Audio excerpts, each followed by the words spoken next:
करायचं स्टार्ट.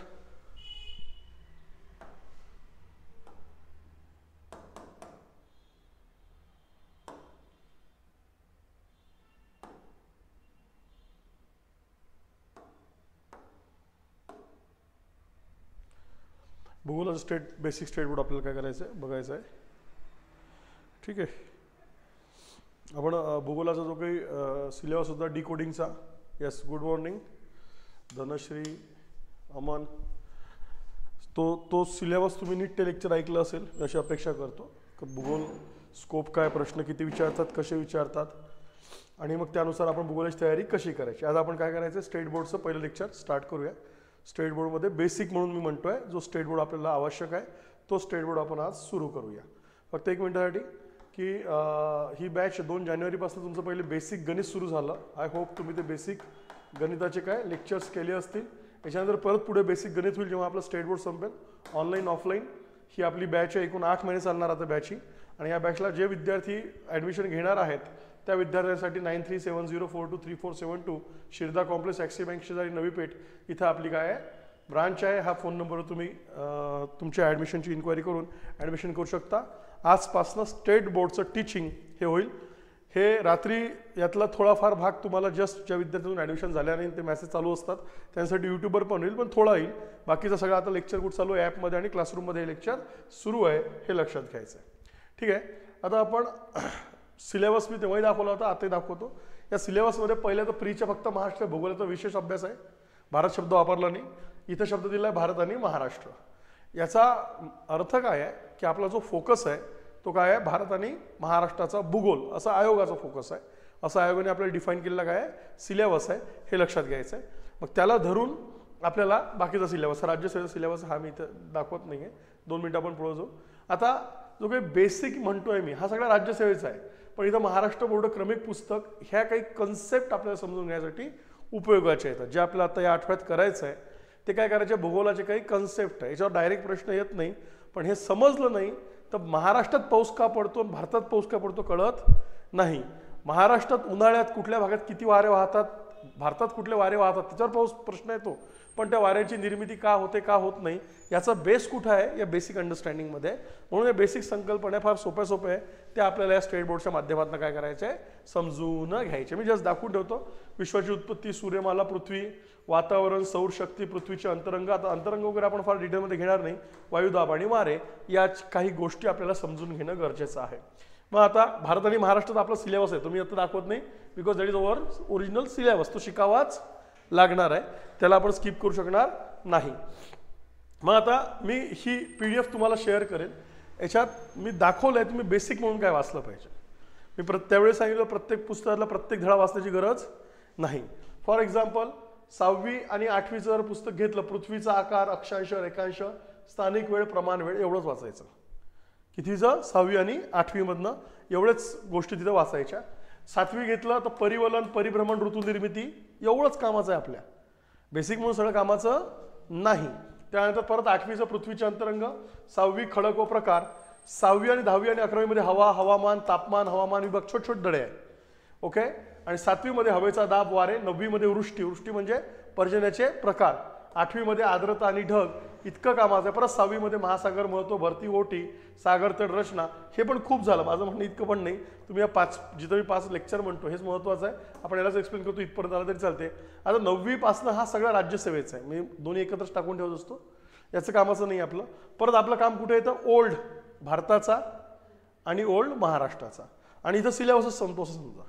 काही गरज नाही याच्या पलीकडे भूगोल करण्याची, समजण्याची. इतकं जरी भूगोल समजला ना तुमचे 10 पैकी 10 मार्क फिक्स होतात. कारण की मॅप असतो, नकाशाची अंडरस्टँडिंग वाढत जाते. आपली अंडरस्टँडिंग झाली की या गोष्टी आपल्याला इझी क्लिअर होत जातात. पण मी हे PDF शेअर करेल तुम्हाला. आजचं लेक्चर झालं की आपल्या ग्रुपवर येईल तुमच्या ॲडमिशनच्या. त्याच्यातनं तुम्हाला काय वाचायचं काय नाही ते आपण क्लिअर करत जाऊया आणि तसं तुम्हाला लक्षात सुद्धा येईल. मग आता हे बघा 5वीचा पुस्तक बरोबर, हे सगळे नवीन पुस्तक आहे.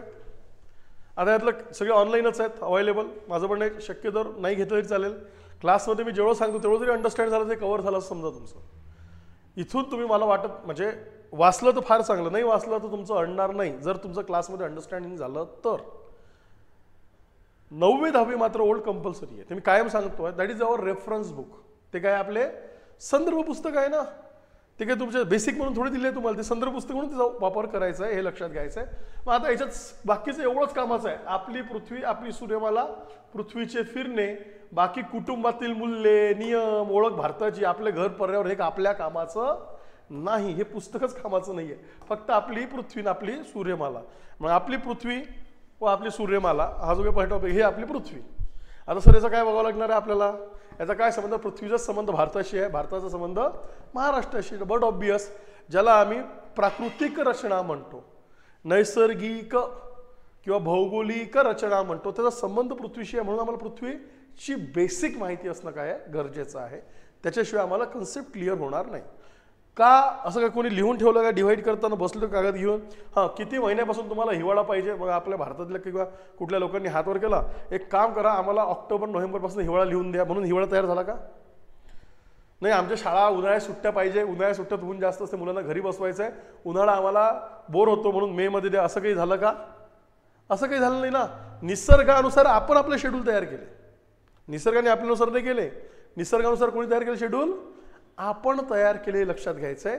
आणि मग तो त्याचा अर्थ, तो भूगोल आणि त्याशी संबंधित काय आहे ते आपल्याला समजून घ्यायचं आहे. 6वीच्या पुस्तकात आलो मी, बघा पृथ्वी वृत्ते, परत तेच येते. वृत्ते म्हणजे अक्षवृत्त, रेखावृत्त. काय आहे? पृथ्वी, नकाशा, तुलना क्षेत्र, हवा, हवामान हा महत्वाचा आहे. ओके, हवा म्हणजे काय, हवामान म्हणजे काय, तापमान, तापमानाचा संबंध काय, महासागराचे महत्व, खडक, एकदम बेसिक बेसिक आहे. इथपर्यंत तुम्ही करायचं. ऊर्जा संसाधने केलं तरी चालणार आहे. ठीक आहे, वाचून घेतलं तर एकदम बेसिक बेसिक. नंतर ऋतू निर्मिती, ऋतूंची निर्मिती काय होते, सूर्य, चंद्र, पृथ्वी याचा संबंध काय, भरती ओटी म्हणजे काय, हवेचा दाब म्हणजे काय, वारे म्हणजे काय, इथपर्यंत ऋतू निर्मिती भाग 2. परत मृदा कृषी, हे नाही केलं तरी चालेल, कारण आपण डिटेलमध्ये आपल्या क्लासमध्ये शिकतोच, पण बेसिक म्हणून वाचलायचं तर वाचा. पण हे पुढचं जास्त महत्त्वाचं आहे, एवढं मी सांगतो आहे. 7वी. परत मी आलो कुठल्या 8वीच्या पुस्तकाकडे. परत आलं स्थानिक वेळ, प्रमाण वेळ, पृथ्वीची अंतरंग, आर्द्रता, ढग, सागरी प्रवाह, सागरतळ रचना किंवा लोकसंख्या, उद्योग काय आहे, इथलं हे सुद्धा महत्त्वाचं आहे, पण आपल्यासाठी बेसिक म्हणून इतकं नाही आहे. आता हे जे सगळं यातला फक्त वृष्टी घ्यायचं, हे सोडून द्या. हे MPSC राज्यसेवेच्या कामाचं आहे. तुम्हाला काय कामाचं आहे? फक्त वृष्टी आणि आंतरराष्ट्रीय वाररेषा. वृष्टी म्हणजे पर्जन्याचे प्रकार, हिमवृष्टी, पर्जन्य वृष्टी, गारपीट होते, तोही वृष्टीचाच प्रकार आहे ना, वरून झालाय ना तो. म्हणून ते प्रकार काय आहे, त्याच्या मागचं मेकॅनिझम काय, एवढंच फक्त आपल्याला शिकायचं आहे, बाकीचं याच्यातलं नाही. अशा प्रकारे आपल्याला एवढी पुस्तकं बघायची आणि त्यातल्या बेसिक कन्सेप्ट. म्हणजे सगळं करत असताना मला इथं गोष्टी, जेव्हा आपण हा सगळा अभ्यास करतो आणि हे लक्षात घेतो, तुम्ही आता समजून घ्यायचं आहे की आपल्याला काय करायचं आहे.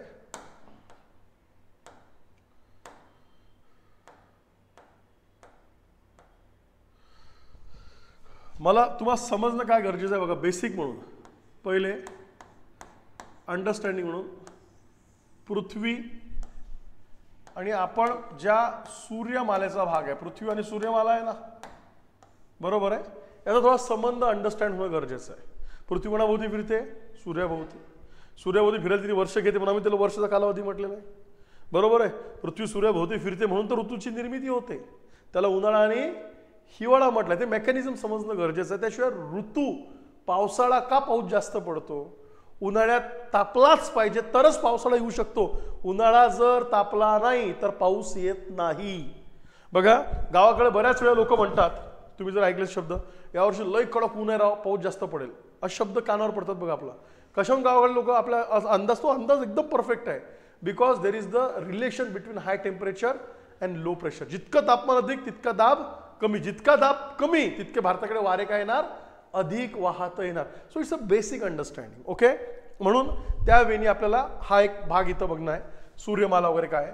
सेकंड, पृथ्वीचा आकार, कारण की पृथ्वीच्या आकारामुळे तुमचं वारे, पृथ्वीवरचा असणारा गुरुत्वीय बल याच्यात फरक पडतो, लक्षात घ्यायचं आहे. वाऱ्याचे विविध पट्टे हवामानाचे तयार झाले. नंतर या पृथ्वीचा असणारा अक्षवृत्त, रेखावृत्त, तुम्ही ऐकले वृत्ते, अक्षवृत्त आणि रेखावृत्ते, हे आपल्याला समजणं गरजेचं आहे. याचा अभ्यास काय होतो किंवा याचा उपयोग काय केला जातो हे समजणं गरजेचं आहे बेसिक म्हणून. त्यानंतर पृथ्वीचे परिवलन, पृथ्वीचे परिवलन आणि परिभ्रमण, याचा आपला संबंध काय, इतके बेसिक पॉइंट्स आपल्याला अंडरस्टँड करावे लागणार आहे. ओके, भूगोल त्याच्याशिवाय समजू शकत नाही. अँटिनेंटल पृथ्वी का हे आहे अशा गोष्टी. हा झाला एक भाग. दुसरा भाग महत्त्वाचा आहे, तोही फार महत्त्वाचा आहे. काय तर तो हवामानाशी तापमानाशी संबंधित आहे. कारण की त्याशिवाय आपल्याला भारतातलं मेकॅनिझम समजणार नाही. भारतात पाऊस काय आहे तो दर 6 महिन्यांनी ठरलेलं आहे. आता कुठला महिना चालू झाला? जानेवारी संपता आपल्या इथं उन्हाळा, ऊन थोडं फेब्रुवारीत थोडंसं, मार्चमध्ये माझा आपला कडक उन्हाळा स्टार्ट होतो. कारण मार्च नंतर पृथ्वी सूर्याभोवती फिरता फिरता अशा पोझिशनला आहे सध्या पृथ्वी. आपण वरच्या गोलार्धात आहे. तो गोलार्ध म्हणजे काही ती समजावं लागेल आपल्याला, बरोबर आहे. आपण कुठे वर आहे, पृथ्वी अशी आहे. आता मार्च जसं जसं होईल पृथ्वी अशी होत चालली आहे. मार्चला पृथ्वी अशी होते आणि मार्च नंतर सूर्याभोवती फिरता फिरता पृथ्वी अशी होते. म्हणजे आपला गोलार्ध, ज्या गोलार्धात भारत आहे, तो अर्ध गोल कोणाकडे झुकायला लागतो? सूर्याकडे. म्हणून आपल्याकडे उष्णता जाणवते, आपल्या इथं तापमान वाढते. ही प्रोसेस स्टार्ट होते आणि त्याच्यामुळे हवामान, तापमान, पाऊस याचा सगळा इम्पॅक्ट आपल्याकडे येतो. म्हणून आपल्याला ह्या गोष्टी शिकावं लागणार आहे. हवा म्हणजे काय, हवा आणि हवामान यातला फरक काय. हवामान म्हणजे तुम्ही ऐकलं असेल वेदर अँड क्लायमेट. वेदर शब्द ऐकला इंग्लिशमधला? हां, वेदर म्हणजे नेमकं काय होते, क्लायमेट म्हणजे काय, किंवा वातावरण, ॲटमॉस्फिअर ऐकलंय, वातावरण, वातावरणाची संरचना, बरोबर आहे. तापमान म्हणजे काय, त्या तापमान. आर्द्रता म्हणजे काय, आपण ऐकतो ना समुद्रकाठी आर्द्रता अधिक असते वगैरे, दिवसाची आर्द्रता वाढली. काय नेमकं ते आर्द्रता म्हणजे? आर्द्रता शब्द काय? बाष्प, म्हणजे बाष्पाचा संबंध काय, अशा स्वरूपाने आम्हाला ते अंडरस्टँड करावं लागतं. आणि त्यानंतर पर्जन्य आणि पर्जन्याचे प्रकार, इतक्या बेसिक गोष्टी. दिस इज, याच्यावर आपला भूगोल डिपेंड आहे. हे समजून हे जर once you understand this all the basics, तुम्हाला पुढचा भूगोल फार सोपा आहे, काही कठीण नाही आहे. It's a logical subjects. हा कन्सेप्च्युअल सब्जेक्ट आहे. पाठांतरावर जरी कोणी सांगितलं पाठांतराचा सब्जेक्ट खरंच नाही आहे. पण असं कसं सर, ते घाटांचा क्रम कोण लक्षात ठेवणार? उत्तरेकडे दक्षिणेकडे जाताना घाट विचारतात, नद्या विचारतात. अरे काही नाही, इट्स अ सिम्पल आहे. तुम्हाला जर एकदा अंडरस्टँड झालं मॅपिंग, इतकं सिम्पल डोक्यात राहतं. पाठांतर म्हणजे मेमरी खूप इन्व्हेस्ट करावं लागते आणि त्या मेमरीचा संबंध येत नाही. आठवेलाच काही गॅरंटी काय आहे? आणि तुम्ही किती सिलेबस आहे, काय काय पाठ कराल? सर भूगोल पाठ करतो, इतिहास पाठ करतो, राज्यघटना नक्की पाठ करतो, शक्य आहे का? सो मला सांगा, तुमच्या घरून तुमच्या घरच्या तुमचे नातेवाईकाचे बर्थडे, तुमच्या घरचा ॲड्रेस पाठ करून घेतला का बसून? आणि त्याच्यावर टेस्ट घेतल्या का तुमच्या ॲड्रेसवर? झालं ना आपोआप? लक्षात राहिलं ना? तर त्याच्यामुळे आपलं काहीतरी आपण त्याला सिक्वेन्सिंग केलं आहे, बरोबर आहे. कुठेही गेलो, एखादा रस्ता बघितला आपण बरोबर लक्षात ठेवतो, कुठल्या रस्त्याने पाठ करत नाही बसत. मेमरी बरोबर ते तुम्हाला दॅट्स तसंच अभ्यासच असतं. तुम्ही त्याला सिक्वेन्सिंग जर केलं तर ते रिकॉल व्हायला काय जातं, सोपं जातं. तुम्ही सगळं आणून कटाकट टाकाटाक कसंही भरत गेले तर मग ते वर यायला तुम्हाला अडचण जाते. हा एक त्यातला महत्त्वाचा पॉईंट आहे. त्या अनुषंगाने दिस इज अवर बेसिक, करेक्ट. मग हे बेसिक आपल्याला आता फक्त मी येत ते प्रमाणे जाणार नाही आहे, कारण की तुम्ही ऋतुनिर्मिती किती धड्यात आलं ना, वेगवेगळ्या पुस्तकात आलं. मी ऋतुनिर्मिती शिकवतो, मला एक तास शिकवलं गेलं ना. त्यामुळे मी काय करणार, या कन्सेप्टनुसार जाणार. ह्या कन्सेप्ट कशावर आधारित आहे? सगळ्या स्टेट बोर्डावर आपण आधार त्या स्टेट बोर्डाचाच घेणार आहे, हे लक्षात ठेवायचं आहे. मग स्टार्ट करूया आपण पृथ्वी किंवा सूर्यमाला, पृथ्वीची उत्पत्ती या पॉईंटपासून स्टार्ट करूया. ओके. आता आपली पृथ्वी कशाचा भाग आहे? तर आपली पृथ्वी ही सूर्यमालेचा भाग आहे, बरोबर आहे. आपली पृथ्वी कशाचा भाग आहे? ही सूर्यमालेचा भाग आहे, बरोबर ना. ही कोणाभोवती फिरते? तर सूर्याभोवती फिरते.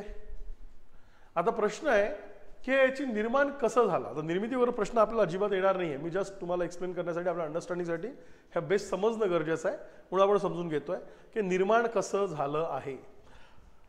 आता ह्या निर्मितीवर बऱ्याच थेरीज आहे. थेरीज म्हणजे त्याला हायपोथेसिस म्हणतो आपण, सिद्धांत म्हणतो.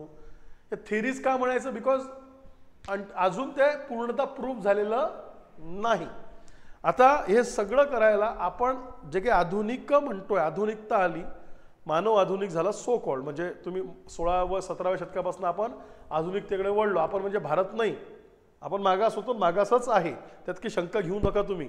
आपले फोन एकदम स्मार्ट झालेले आहे, लक्षात घ्या, गाड्या भारी आलेल्या आहे, पण समाज म्हणून आपण प्रचंड अजूनही काय मागास आहे, ते जाऊ द्या. हे युरोपात सुरू झालं सगळं. कुठे सुरू झालं? युरोपात. कारण तिथं औद्योगिक क्रांती आली, त्यामुळे तिथं आधुनिकता आली. आणि आपल्याकडची आधुनिकता इंग्रजांमुळेच आली आहे, बरोबर ना. इंग्रज आले, राज्य केले, त्यामुळे त्यांनी रेल्वे आणली, तार आणली, सगळ्या गोष्टी त्यांनी त्यांच्या सोयीसाठी केल्या असेल, पण त्या सगळ्या गोष्टींनी आपण इथं आलो. आता एक लक्षात घेऊया की याच्यात जेव्हा तर्क वितर्क होत गेले का, याच्यावर बऱ्याच गोष्टी होत्या नक्की हे सूर्य उगवते दिसणाऱ्या डोळ्याचे ऑब्झर्वेशन करणारे निरीक्षण, त्याला काय म्हणतात, फिलॉसॉफर म्हणतात, तर्क लावणारे. तर्क लावतो ते का तो सूर्य उगवतो मावळतो, याचा अर्थ तो सूर्य खाली जातो परत, असे काही तर्क होते. बरोबर आहे. ह्या सगळ्यातनं तर्क वितर्क लावत असताना जेव्हा जेव्हा ऑब्झर्वेशन निरीक्षण पुढे होत गेली त्यावेळेस तिथं थेरी मांडत गेले, सिद्धांत प्रोव्हाइड होत गेले. आणि अशातले काही मोजके सिद्धांत महत्त्वाचे. सुरुवातीला नेबुलर हायपोथेसिस होता, त्याच्यानंतर तुम्ही ऐकलं असेल बिग बँग थिअरी, ऐकली का? बिग बँग थिअरी, विश्वाची निर्मिती झाली कशी हा प्रश्नच आहे ना. हे जग निर्माण कसं झालं, डायरेक्ट माणसं ते आले असं तर नाही आहे. ते सोडून द्या, आपल्या मायथॉलॉजी वगैरे मध्ये ज्याला अर्थ नाही आहे अशाच मायथॉलॉजी आहे त्या, की पहिले पुरुष आला, मग त्याच्या तोंडातून ब्रह्मदेवाच्या तोंडातून काहीतरी निघालं, मग त्यातनं क्षत्रिय निघाला बाहूमधनं. इट्स ऑल, त्याचा अर्थ नाही आहे, तसं काही झालं नाही. भूगोल त्याला परवानगी देत नाही. इथं लक्षात घ्यायचं आहे की हे सगळं निसर्गाचं काय आहे, उत्क्रांती आहे. पृथ्वीची उत्पत्ती जे काही थिरीज आहे ही सूर्यापासून झाली असावी. आता सूर्यापासूनच का धरण्यात येतं, कारण की आज जर आम्ही ऑब्झर्व केलं तर सूर्य हा हायड्रोजन हेलियमचा आहे, इतकं सत्य झालेलं आहे.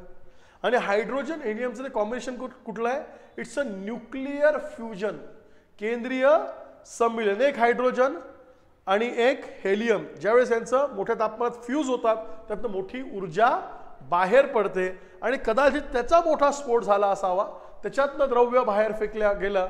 कालांतराने हे द्रव्य थंड होत आलं आणि हे द्रव्य थंड झाल्यामुळे काय झालं, कालांतराने हे कोणाभोवती फिरू लागलं, त्या सूर्याभोवती फिरू लागलं. असा त्याचा एक संबंध तिथं लक्षात येतो, हे लक्षात घ्यायचं आहे. मग ज्याला आम्ही म्हणतो हे हा सूर्य, सूर्याभोवती फिरणारे आमचे एकूण असणारे 8 ग्रह, आणि हे 8 ग्रह मिळून आपली बनलेली काय म्हणतोय आपण त्याला, सूर्यमाला असं त्याला म्हटलेलं आहे. या सगळ्या बेसिक गोष्टी समजण्याच्यासाठी आपल्याला इथं लक्षात घ्यायचं आहे की आता हे सिद्धांत किंवा या थेरी ज्या होत्या, कोणाला तुमच्या याच्यातनं प्रश्न हा होता, विश्वाची निर्मिती किंवा नेमकं पृथ्वीची उत्पत्ती कशी झाली, पृथ्वीची निर्मिती कशी झाली. आणि मग याच्यातले जे थेरीज गोष्टी मांडत गेलो आपण बऱ्याच इथं. म्हणजे एक सिंपल तुम्हाला दादा सांगून ठेवतो, एक फार म्हणजे तुम्हाला इंटरेस्टिंग वाटेल. हिमालयच वे हिमालय आता सगळ्यांना माहिती आहे, आपण गेलो नसलो तरी माहिती आहे. जगातलं उंच पर्वत आहे, आपल्या भारतातलं उंच पर्वत आहे, काश्मीर थंड बर्फ मर्फ. हिमालयामध्ये जो खडक सापडतो, हिमालय शिखरांवर जो खडक सापडतो, त्या खडकाची निर्मिती ही समुद्राच्या तळालाच होते. परत प्रश्न तयार झाला, हिमालयात जो खडक इथला जो तयार कुठे होतो, समुद्राच्या तळाला, तो खडक इथं कोणी नेऊन ठेवला का, उचलून ते घमिल्यानी पावड्यानी टाकत गेले, बांधत गेले, असं काही झालं असेल का? इट शोज का हा जो उचललेला भाग आहे हा आधी कुठे होता, समुद्रात होता. दाब पडला, त्याला घड्या पडल्या आणि म्हणून तो घडीचा पर्वत. हे सगळं प्रूफ करत आलंय ते बिकॉज ऑफ द ऑब्झर्वेशन. पण त्याच्या पहिले त्यांना काही तर्क, काही लॉजिक, काही हायपोथेसिस काय करावं लागले, प्रेझेंट करावं लागले. आणि असेच हायपोथेसिस पहिले कशात झाले, पृथ्वीच्या विश्वाच्या उत्पत्तीविषयी निर्माण झाले. मग आता इथं बेसिक काही गोष्टी स्टेट बोर्डातील फोटो आहे सगळे, बरोबर आहे, त्यातलं जाऊया आणि मग मी पुढच्या विश्वाच्या निर्मितीकडे येतो. इंटरेस्टिंग आहे सगळं.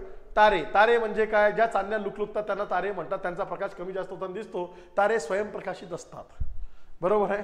मग आता मला सांगा, तुम्हाला दिसणारा तारे काय, हे चांदण्या, त्याला आपण तारे म्हणतो, बरोबर आहे. मग आता प्रश्न आहे, ग्रह आणि तारे जरी असेल, आपल्याला काय करायचं आहे, देर इज अ स्टार, बरोबर आहे, आणि देर इज अ प्लॅनेट, असा तो डिफरन्स आहे ना. म्हणजेच काय, ग्रह आणि नेमका तारा यातला फरक काय. यांनी काय म्हटलंय, तारे स्वयंप्रकाशित असतात.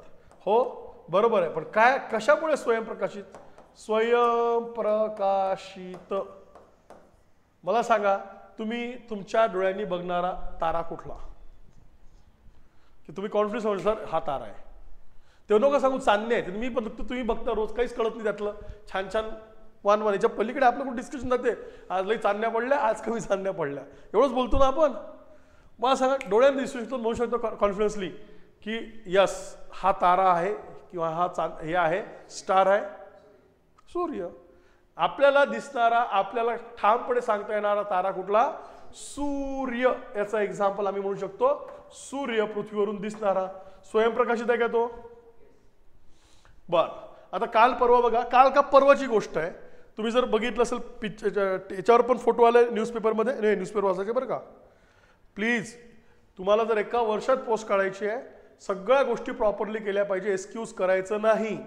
आणि कोणी किती सांगितलं करंटचे पुस्तकं, करंटचे लेक्चर बघायचे, तुम्हाला सांगतो हा करंट वगैरे असं स्वतः इनपुट दिल्याशिवाय होतं नाही. तुम्ही मदत घेऊ शकता लेक्चरची त्या रिव्हिजनसाठी, पण तुम्हाला स्वतः इनपुट द्यावंच लागेल. तुम्ही लक्षात घ्या बरं का, इतकं रेडीमेड यश नाही आहे.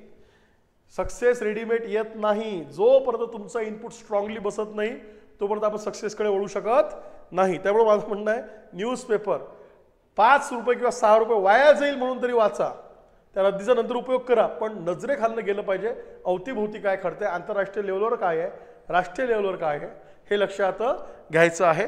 ते करंट मी यासाठी म्हणतो, काल का परवाच्या न्यूजपेपरमध्ये फोटो होता चंद्र आणि चंद्राच्या वर एक चांदणी होती.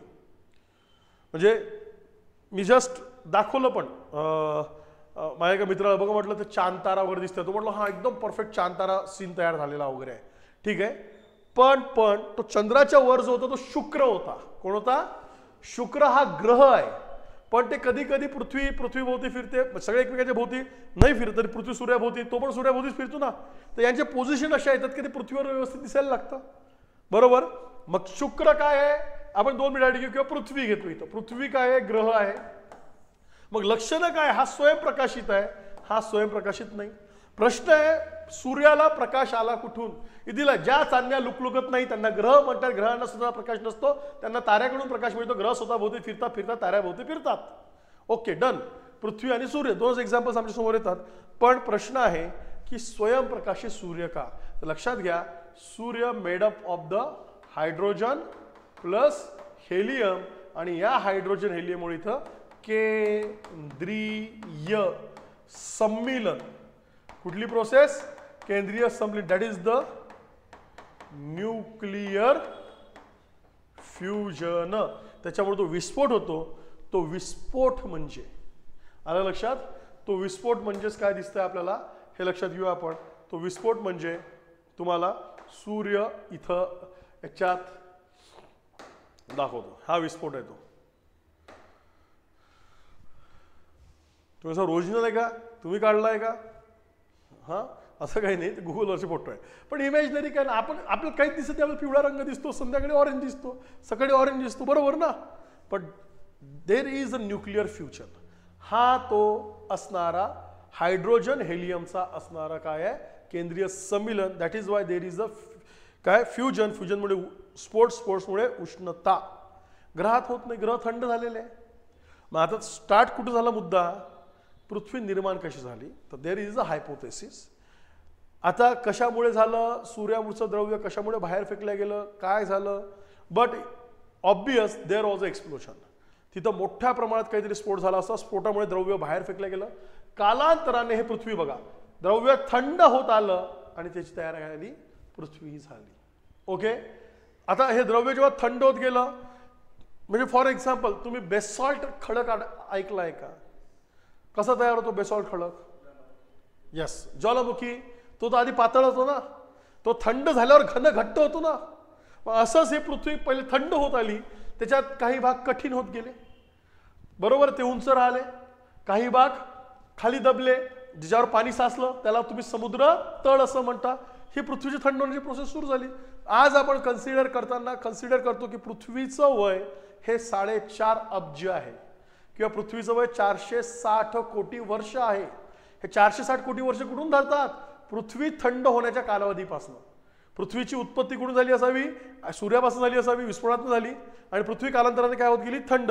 तो थंड होण्याचा कालावधी किती झाला? 460 कोटी वर्षामध्ये पृथ्वी या स्वरूपाची तयार झाली आहे, जी आज दिसते. याच्या आधी पृथ्वी अशी नव्हती. That was a baron land. उष्ण, कोरडी, शुष्क. पण तारा आणि ग्रह स्वयंप्रकाशित नाही. ताऱ्याला स्वयंप्रकाश म्हणजे स्वतःचा प्रकाश आहे. ग्रह हे तुलनेने एकदम थंडे असतात, तारे तुलनेने प्रचंड उष्ण असतात. आणि ग्रह ताऱ्याभोवती फिरतात, तारे ग्रहाभोवती फिरत नाही. इट मीन्स ताऱ्यांचं ग्रॅव्हिटी काय असणार आहे, जास्त असणार, गुरुत्वीय बल काय असणार आहे, जास्त असणार. क्लिअर का ग्रह आणि तारा यातला डिफरन्स. ऑनलाईन कोण कोण आहे इकडे, धनश्री, अमन, वैष्णवी आणि दुसरी धनश्री, दर्शन आहे, दर्शन. क्लिअर का ग्रह तारे यातला डिफरन्स. ओके, आता परत इथे ते शब्द वापरले त्याच्याकडे मी येतो. हा, आणखीन एक देखील दाखवतो, ते पण दाखवतो. आपली पृथ्वी एक ग्रह आहे, बरोबर आहे. सूर्यापासून तिला प्रकाश मिळतो तरी सूर्याभोवती तिला त्या पृथ्वीचे परिभ्रमण, कोणाभोवती, सूर्याभोवती फिरते, त्याला काय म्हटलं आम्ही, परिभ्रमण म्हटलं. ठीक आहे. आता सूर्यमालेतील इतर खगोलीय वस्तू म्हणजे काय. आता सूर्यमालामध्ये कोण कोण प्रेझेंट आहे हे लक्षात घ्या. सूर्यमाला ज्याला तुम्ही काय म्हणता, सोलर सिस्टीम, बरोबर ना, सोलर सिस्टीम. याच्यात कोण कोण आहे, तर बट ऑब्वियस स्वतः सूर्य पाहिजे ना, स्वतः सूर्य आहे. सूर्यासह प्रमुख 8 ग्रह आहे. किती ग्रह आहे, 8 ग्रह आहे. पण एवढेच जर लोक नाही आहे ना, त्याच्या व्यतिरिक्त आता चंद्र पण आला आपला, तो उपग्रह आहे कोणाचा, पृथ्वीचा. That is the natural satellite of the अर्थ, करेक्ट. म्हणजे तो एक त्याच्यात आहे, हे लक्षात घेऊया तुम्हाला, बरोबर आहे. मग त्याला काय म्हटलंय, उपग्रह. काही खगोलीय वस्तू ग्रहाभोवती परिभ्रमण करतात, त्यांना उपग्रह म्हणतात. उपग्रहांना सूर्यापासूनच प्रकाश मिळतो. चंद्र पण आपल्याला पौर्णिमेत आपल्याला चंद्राचा प्रकाश येतो ना, पौर्णिमेचा चांद शब्द वापरतो आपण, पण तो काय आहे, तो प्रकाश कोणाचा आहे, सूर्याचा आहे. तो चंद्रावर पडतो. चंद्र जर इथं असेल तर सूर्याचा प्रकाश चंद्रावर पडतो, चंद्राहून पृथ्वीवर रिफ्लेक्ट होतो. तो कोणाचाच प्रकाश आहे, तर लक्षात घ्यायचा आहे, सूर्याचाच. रात्री आकाशात आपला चंद्र दिसतो, स्वतःभोवती फिरता फिरता पृथ्वीभोवती फिरतो, म्हणून त्याला पृथ्वीचा उपग्रह म्हणतो. उपग्रह याला तुम्ही म्हणता सॅटेलाइट, नॅचरल सॅटेलाइट. दुसरे ग्रह येतात बघा, शब्द काय वापरले दुसरे,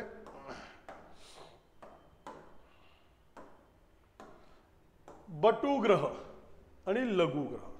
so what is the difference between the बटुग्रह आणि लघुग्रह. सूर्याभोवती प्रदक्षिणा घालणाऱ्या काही लहान आकाराच्या खगोलीय वस्तू आहे सूर्याभोवती, त्याला काय म्हटलंय, बटुग्रह, डॉर्फ प्लॅनेट. डॉर्फ त्याला इंग्लिश शब्द काय ते पण लिहून देतो बरं का, कारण काय होतं मग काही विद्यार्थ्यांना मराठीचा प्रॉब्लेम आहे. Dwarf planet. आणि लघुग्रह इट्स ॲस्ट्रॉइड्स. मंगळ आणि गुरु या ग्रहांच्या दरम्यान असंख्य लहान लहान खगोलीय वस्तूंचा एक पट्टा आहे. या पट्ट्यातील खगोलीय वस्तूंना लघुग्रह म्हणतात. काय म्हणतात, लघुग्रह म्हणतात. लघुग्रह देखील सूर्याभोवती स्वतंत्रपणे फिरतात. मग मी परत तुम्हाला नेतो तुमच्या असणाऱ्या या डायग्रामकडे. ओके, पुढं डायग्राम असेल ती एक डायग्राम याच्यात दाखवला आहे. हा जो आहे इट इज द तुमचे असणार हे मंगळ आणि गुरुच्या मध्ये नाही का लघुग्रह, बरोबर आहे. मग आता प्रश्न आहे की ग्रहची व्याख्या काही केली आहे का, कोणाची व्याख्या केली आहे का. एकच मिनिट फक्त इथं क्लिअर करून देतो. ग्रह कोण करतं ते पण सांगतो. इंटरनॅशनल ॲस्ट्रॉनॉमिकल युनियन, याला म्हटलंय आंतरराष्ट्रीय खगोलीय संघटन. फ्रान्सला याचं काय आहे, मुख्यालय आहे. आंतरराष्ट्रीय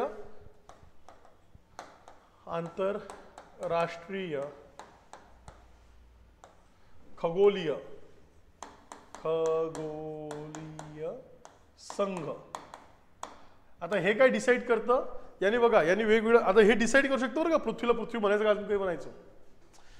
भारत पण त्याचा काय आहे, मेंबर आहे. भारत काय त्याचा मेंबर आहे, लक्षात घ्यायचं. यांनी 24 ऑगस्ट 2006 ग्रह कशाला म्हणायचं हे रिडिफाईन केलं. परत ग्रह म्हणण्यासाठी 3 निकष तुम्हाला पूर्ण करावा लागेल. किती पूर्ण, 3. हा प्रश्न MPSC राज्यसेवेला 2 वेळा पडलेला आहे. एकदा तारीख विचारली आणि एकदा प्लुटोला ग्रह म्हणून का मान्यता नाकारली ते विचारलं आहे. राज्यसेवा प्री 2013लाच पडलेला प्रश्न आहे आणि 2016ला पण प्रश्न पडला राज्यसेवा पूर्व परीक्षा, ते लक्षात घ्यायचं आहे. हा त्याच्यामुळे आपल्याला महत्त्वाचा ठेवायचा आहे.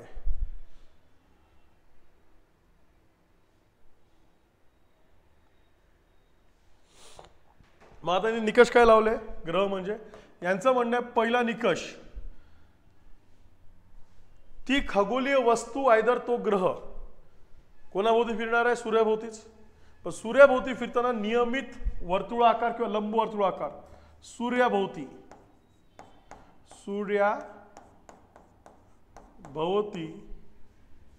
नियमित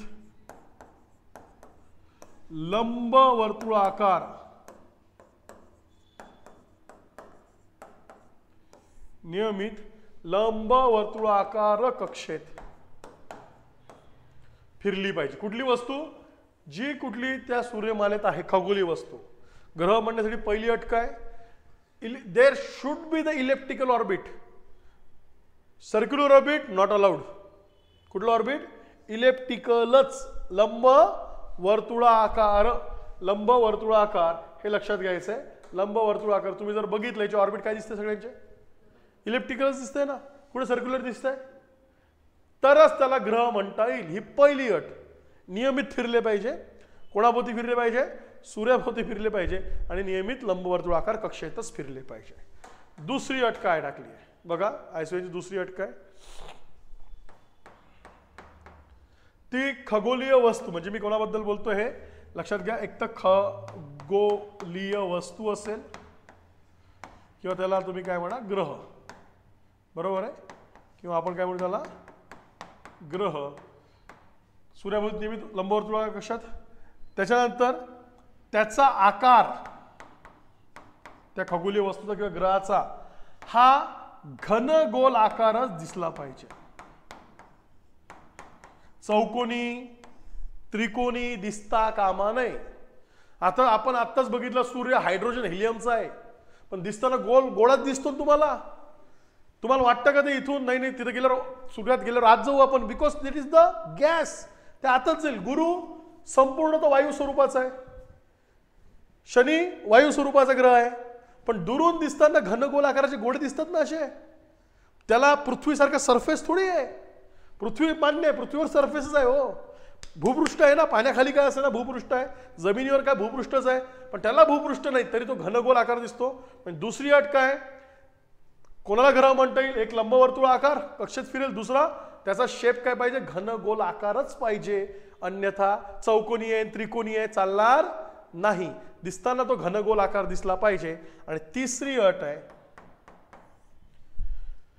ती खगोलीय वस्तू किंवा ग्रह लक्षात घ्यायचं आहे त्याच्या कक्षेत इतर ग्रह किंवा उपग्रह फिरता कामा नये. म्हणजे काय? मी परत दाखवतो तुम्हाला. ही समजा आपली पृथ्वी आहे, ही एक्सक्लुझिव्ह पृथ्वीची कक्षा आहे, तर या कक्षेत फक्त पृथ्वी फिरली पाहिजे. पृथ्वीच्या कक्षेत कुठला छोटा ग्रह मोठा ग्रह एखादा ग्रह येता कामा. जर तसं आलं एक्सक्लुसिव्ह ऑर्बिट म्हणजे काय? तो त्या ग्रहाचा एक्सक्लुसिव्ह ऑर्बिट पाहिजे. त्याच्यामध्ये कोणाला यायला अलाउड नाही. आणि असं ऑब्झर्वेशन प्लुटो बद्दल जाणवलं की प्लुटोच्या ऑर्बिटमध्ये काही कालांतराने इतर ग्रह येतात. ते पण प्लुटोच्याच ऑर्बिटमध्ये प्लुटो सोबत कोणाभोवती फिरतात? सूर्याभोवती फिरतात. आणि उपग्रह आणि परत ते निघून जातात. म्हणून प्लुटोचं ग्रहपथ काय केलं? रद्द केलं. हे लक्षात घ्या. प्लुटोला ग्रह का नाही म्हणायचं?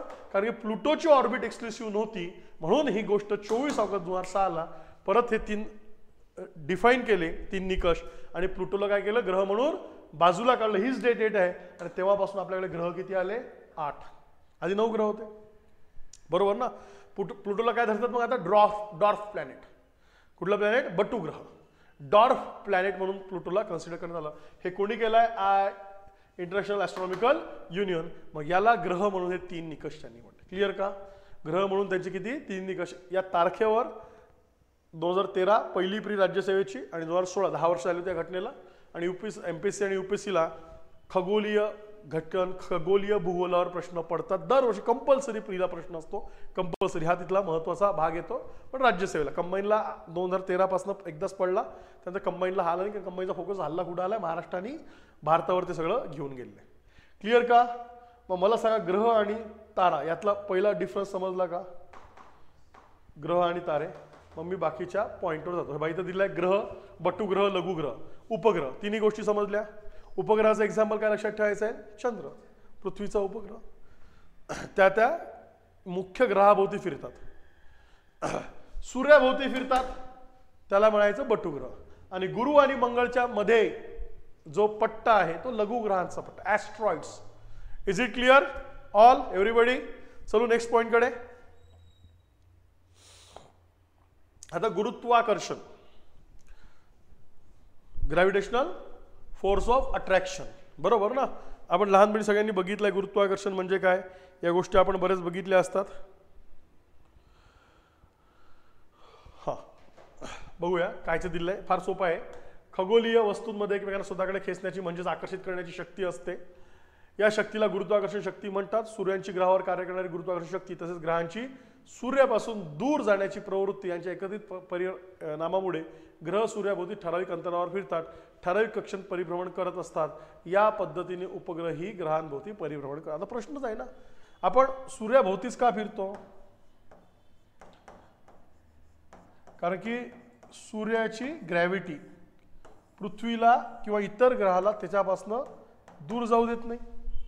असं होऊ शकतं का? जर सूर्यापेक्षा एखादा मोठा जास्त शक्तीचा ग्रॅव्हिटेशनल फोर्सचा तारा आपल्यापासून गेला, चाललो जाऊ आपण त्यासोबत, जावंच लागेल ना, कारण की तुम्हाला करेलच, ओढेलच. तुम्हाला लक्षात घ्यायचं आहे.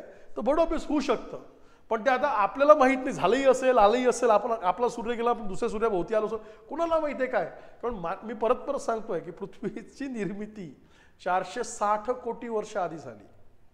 माकडाचा माणूस तयार होऊन 35,000 वर्ष झाले फक्त. किती? 35,000 वर्ष कुठं, 460 कोटी कुठं? आणि त्यातल्या त्यात माकडाचा माणूस, त्यातल्या त्यात मॉडर्न माणूस फक्त 5 ते 7,000 वर्षाच्या आधीच आहे. किती वर्ष? आणि आपल्याला शिंग फुटले म्हणजे टेक्नॉलॉजी मेक्नॉलॉजी ते आत्ता 19व्या शतकात. त्याच्या आधी ते पण माहित होतं. म्हणजे इथं 100 आणि 200 शतकात तुम्ही आले, काय शोध लावणार तुम्ही? 460 कोटी काय घडलं? समज बियॉन्ड अवर ऑल सगळ्या गोष्टी पलीकडे आहे ना. फक्त आपला स्पीड स्ट्रॉंग आहे ॲज अ ह्युमन म्हणून. मी आपला म्हणजे भारताचा म्हणत नाही, ठीक आहे? आपला तर कार्यक्रमच वेगळा आहे भारताचा, बरोबर? आपलं सोडून द्या, आपण दुसऱ्याच कामाला लागलेलो आहे. पण जग जे संशोधन करत आहे त्यात युरोपीय महत्त्वाचं जे संशोधन करत आहे, भारतात संशोधन झालं नाही असं नाही, भारतात प्रचंड संशोधन तेव्हा झालं. पण आपल्या भारतीय लोकांना म्हणजे त्यावेळेस लिहिलेलं तुम्हाला माहीत असेल की त्यावेळेस आज जे आपलं पंचांग आहे, तुम्ही कितीही म्हणा, पण आपली पंचांगाची जी मांडणी केली जाते ऋतुनिहाय, ती इतकी शास्त्रशुद्ध आहे. म्हणजे तुम्हाला माहीत नसेल, आम्ही शाळेत जातो, आमच्या शाळेच्या वेळेस पावसाळ्यात मग जास्त पाऊस पडला, शाळेत सुट्टी मिळते वगैरे, बरोबर नाही ना? मग वाहन लिहिलं राहते कॅलेंडरवर. वाहन माहिती आहे का तुम्हाला? तुम्हाला माहीत पण नसेल कॅलेंडर काय असते. वाहन, त्या वाहनावर जर बेडूक वाहन असलं तर नेमका त्या आठवड्यात पाऊस जास्त पडायचा. म्हैस असलं वाहन तर अर्धा दिवस म्हणजे अर्धा चांगला पडायचं, 10 दिवस कमी पडायचं. कोल्हा असला पाऊस कमी पडायचा. कोल्हा कुठं पाण्यात असतो का? मग हे जे तर्क त्या काळात लागले, भारताकडे पण सायन्स होतच ना, पण ते आपल्याला एक्सप्लोर करता, आपल्याला जगापर्यंत पोहोचवता आलेलं नाही. तो आपलं दुर्दैव हे लक्षात घ्यायचं. पण असो, या सगळ्या गोष्टी आपल्याला समजून घ्यायचं आहे. सो गुरुत्वाकर्षण कोणाकडे असतं? ते एक मोठं. आता गुरुत्वाकर्षण जितका ग्रहाचा जितकं त्या मी म्हणेल ऑब्जेक्टचं वस्तुमान अधिक, आकार अधिक, तितकी ग्रॅव्हिटी काय असते त्याची? स्ट्रॉंग असते. बरोबर. सूर्याची खूपच मोठी आहे ना, सूर्य तुलनेत पृथ्वी काहीच नाही आहे. लक्षात घ्यायचं, हा त्याचा संबंध आहे. सूर्य हा तारा आहे. सूर्यातील इतर सर्व खगोलीय वस्तूंना सूर्यापासून प्रकाश मिळतो. सूर्य त्याच्या भोवती परिभ्रमण करणारी पृथ्वी, इतर 7 ग्रह, उपग्रह, बटुग्रह आणि लघुग्रह यांना एकत्रितपणे सूर्यमाला असं म्हणतात. गुरुत्वाकर्षणामुळे पृथ्वीवरील वस्तू पृथ्वीवरच राहतात. अवकाश भ्रमण करण्यासाठी पृथ्वीचे गुरुत्वाकर्षण बाहेर पडावे लागते. त्यासाठी अग्निबाणाचे तंत्रमान वापरले जाते, रॉकेट. आणि त्याला तुम्ही ऐकलं असेल शाळेत एस्केप व्हेलॉसिटी. ऐकलं का एस्केप व्हेलॉसिटी शब्द? 10वी पर्यंत 100% फिजिक्समध्ये होता आपल्या, बरोबर आहे? तुम्हालाही असेल, आमच्या वेळेस होता, म्हणजे असं नाही तुमच्या वेळेस बदललं का फिजिक्स, बरोबर ना? सो एस्केप व्हेलॉसिटी तुम्ही ऐकलं असेल. V = 11.2 मीटर पर किलोमीटर काय सेकंद असं त्याचा स्पीड असतो. एस्केप फ्रॉम, कुठून escape? Escape from the gravity of earth. Rocket खाली येईल ना, ते रॉकेट तुम्हाला काय करावं लागेल? अशा स्पीडनी पाठवावं लागेल का ते ग्रॅव्हिटी ब्रेक करू शकलं पाहिजे. कोणाची? पृथ्वीची. ते कशासाठी लागते? मग त्याला रॉकेटला अग्निबाण असा तो उल्लेख केलेला आहे. नाव आता मी येतो पुढच्या पॉईंटकडे. ताराग्रह म्हणजे बरं काय? आता कृत्रिम उपग्रह 1 मिनिटात दिलेलं आहे, 5व्या पुस्तकात दिलं, छान आहे. कृत्रिम उपग्रह म्हणजे आपण पाठवतो आर्टिफिशियल सॅटेलाइट, मेटासॅट, बरोबर आहे? अभ्यास करायचा आहे हवामानाचा, वातावरणाचा, पाऊस. मग हे शेती, पर्यावरण निरीक्षण, हवामान अंदाज, नकाशे तयार करण्यासाठी पृथ्वी, पाणी, खनिज संपत्तीचा शोध घेणे, संदेशवहन करण्यासाठी आता आपले कनेक्शन फोनचे कशा आधारे जुळले आहे. देर इज द सॅटेलाइट ना. आपला टी व्ही दिसतोय, आता हे इंटरनेट ऑनलाईनची पोरं बघतायत, 5G 6G MIG-G, हे कशाच्या आधारे चालू आहे? सगळं satellite. There is a spectrum, आणि ते सगळे काय केले आपण, स्पेक्ट्रम म्हणजे तरंग जोडून काढलेले, त्याच्या आधारे सगळं चालतं. पृथ्वीभोवती एका परिभ्रमण कक्षेत ते स्थापित केले जातात. कृत्रिम उपग्रह अनेक वर्षापर्यंत पृथ्वीभोवती फिरत ठेवता येतात. बरोबर आहे. भारतीय अवकाश मोहीम, पहिली भारतीय अवकाश संशोधन संस्था that is the ISRO, Indian Space Research Organisation मार्फत 22 ऑक्टोबर 2008 रोजी चंद्रयान सोडण्यात आले होते. चंद्रयान 1 या नावाने ही मोहीम ओळखली जाते. मंगलयान हा भारताचा आणखी एक महत्त्वाचा उपक्रम आहे. त्याला मॉम म्हणजे मार्स ऑर्बिट मिशन, त्याचा शॉर्ट फॉर्म आहे मॉम. मंगलयान पिक्चर पण आलेला आहे, बघून घ्या, अक्षय कुमारचा. बघितला आहे का माहीत नाही, बघितला नसेल तर बघा.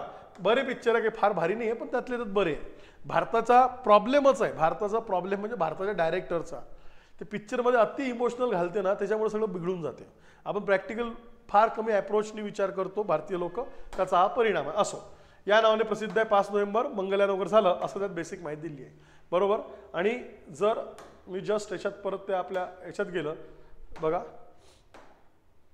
हे असं हे कशासाठी आहे, हे रॉक, हे तर तुम्हाला फ्युएल आहे, कंबन्शन. ते फ्युएल प्रचंड कंबन्शन होते आणि ते तिथनं एस्केप करते. DD लाईव्हवरचाच, नॅशनल लाईव्हवरचाच काय आहे तुमचा गिफ्ट जस्ट मी आणला त्यात टाकून, का स्पीडनं किती उडते त्याच्यासाठी उरला.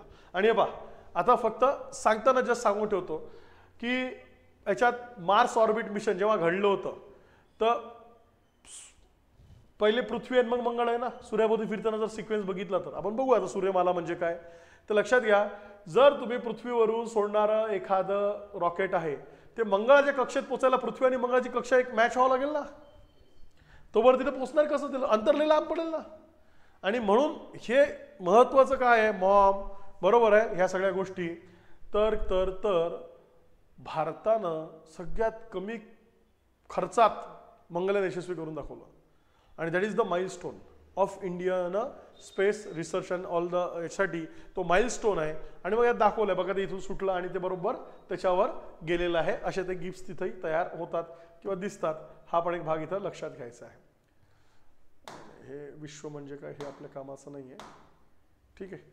मी आता इकडल्या बेसिकमध्ये येतो. आता फक्त 2 मिनिटं बेसिक कन्सेप्टमधून पटकन पुढे चालतो.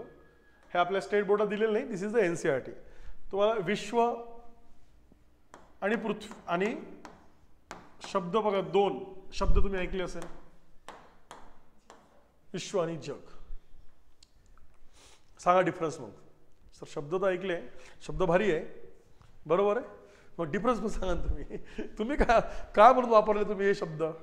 माझ्या विश्वास, मी माझ्या जगात असतो, तू तुझ्या विश्वात असतो, असं काही शब्द आपण वापरतो, ऐकतो.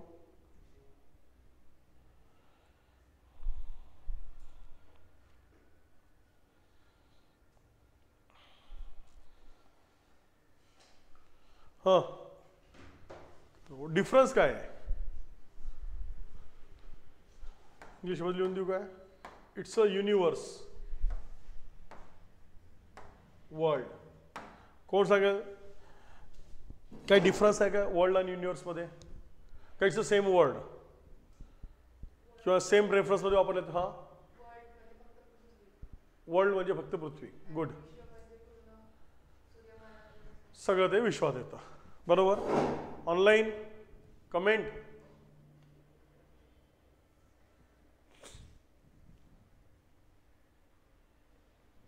जग पृथ्वीवरील जमीन, जल आणि वातावरण, म्हणजे कन्सर्न टू द ओनली अर्थ. बरोबर आहे. बरोबर.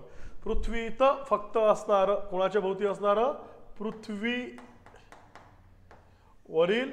जमीन, पृथ्वीवरील जल आणि त्याच्या सभोवतालचं वातावरण, याला म्हटलं जातं जग. बरोबर आहे. आणि विश्व म्हणजे काय, ज्यात पृथ्वी आली, सूर्यमाला आली, आकाशगंगा, दीर्घिका, सगळं तारा. It's a very vast concept आणि खूप ह्यूज आणि मोठी कन्सेप्ट आहे. बरोबर आहे. युनिवर्स लक्षात घेऊया आपण. युनिवर्स याच्यातनं युनिवर्सचा जो हे आहे तो कन्सेप्टच मोठा आहे. जगातली प्रत्येक गोष्ट, जगातली विश्वातली प्रत्येक गोष्ट ज्याच्यात मोठ्यातली मोठी छोट्यातली छोटी या सगळ्या गोष्टीचा समावेश कशात होतो तर लक्षात घ्यायचा आहे, तो विश्वास होतो. हा बेसिक डिफरन्स आहे युनिवर्स आणि वर्ल्डमध्ये. ठीक आहे. मग आता विश्वाची उत्पत्ती झाली कशी, तर एक बिग बँग थेरी दाखवलेली आहे जी ॲक्सेप्ट केलेली आहे. हबलनी मांडलेली बिग बँग थेरी आहे ही. म्हणजेच काय तर एक्सपान्शन, न्यूक्लिअर कॉस्मिक एक्सपान्शन असं म्हटलं आहे. फुगा असतो की नाही बघा, हवा भरला, एखादा फुगा घेतला तुम्ही असा, हा फुगा आहे बिना हवा भरायचा, हे टिपके टिपके जवळजवळ, जर मी त्यात भरपूर हवा भरली ना फुगा फुगला तर लक्षात घ्यायचं आहे हे टिपके लांब जाईल ना. लाईक दिस असं विश्व झालंय बघा, कसं होत गेलंय, जवळजवळ गॅलेक्सी. असं एक्सपान्शन त्याला कॉस्मिक एक्सप्लोजन असं म्हटलं जातं आणि त्या तत्वावर हे एक्सप्लोर होत असावं असाही तो संबंध येतो. तो पण एक भाग इथं लक्षात घ्या. फक्त आता हे जे 4 नाव आहेत तुम्ही शाळेत ऐकले असतील, 100% ऐकले का बघा बरं. Nicolaus Copernicus, Galileo Galilei, Johnson, Kepler आणि आयझक न्यूटन अशी नावं. आता काय या दोघांचं आहे लक्षात घ्या. या चौघांनी यांनी प्रेझेंट आपल्यासाठी फार महत्त्वाचे फक्त एवढं लक्षात ठेवायचं आहे की सगळ्यात पहिले पृथ्वी केंद्री जग नसून ते कुठल्या केंद्री आहे, सूर्य केंद्री. ही संकल्पना कोणी मांडली, कोपर्निकसने. याच्या आधी टॉलेमीचा एक कन्सेप्ट टॉलेमीने दिला होता. हे सगळे युरोपियन आहे, तर्क मांडून टाकला होता. टॉलेमीचं म्हणणं होतं की सर्व हे पृथ्वी केंद्रीय आहे. सूर्य कोणाभोवती फिरतो म्हटला, पृथ्वीभोवती. कारण की त्याने ऑब्झर्व केलं असेल, इकडनं निघतो, इकडनं मावळतो, खाली जात असेल, परत येतो, कोणाभोवती फिरताय, पृथ्वीभोवती. म्हणजे सगळ्या जगाची संकल्पना कशाच्या केंद्री होती, पृथ्वी केंद्री. पण ही खोडलं कोणी, हे खोडलं कोपर्निकसने. कोपर्निकस म्हटलं असं नाही आहे, पृथ्वी भोवती सूर्य फिरत नाही, सूर्य कोणाभोवती, पृथ्वी कोणाभोवती फिरते, सूर्याभोवती. सर्व विश्व जग कोणाभोवती केंद्रित असेल तर सूर्याभोवती आहे. ही संकल्पना सूर्य केंद्री मांडली कोणी, कोपर्निकसनी. आणि इट्स नंतर ही प्रूफ झालाय ना. ही 1600-1500च्या शतकात त्यांनी मांडलेलं आहे.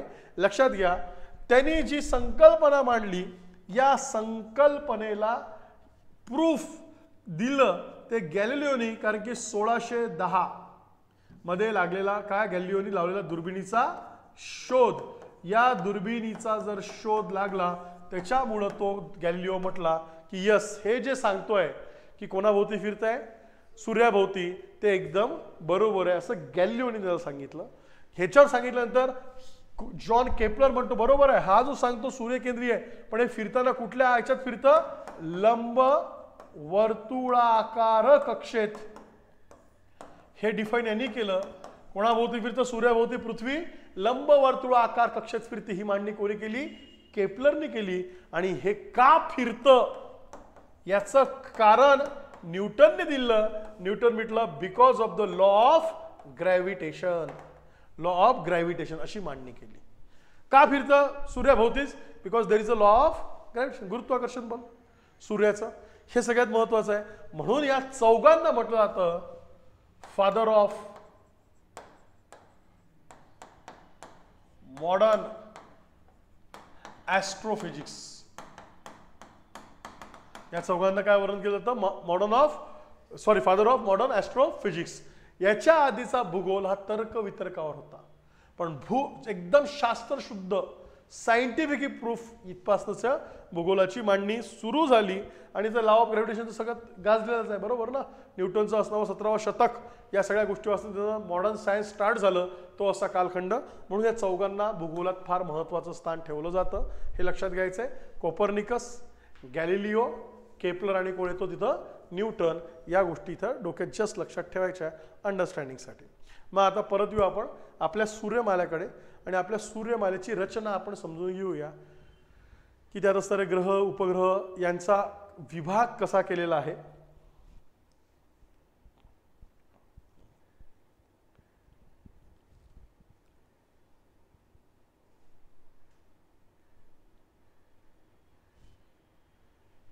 झालं. आता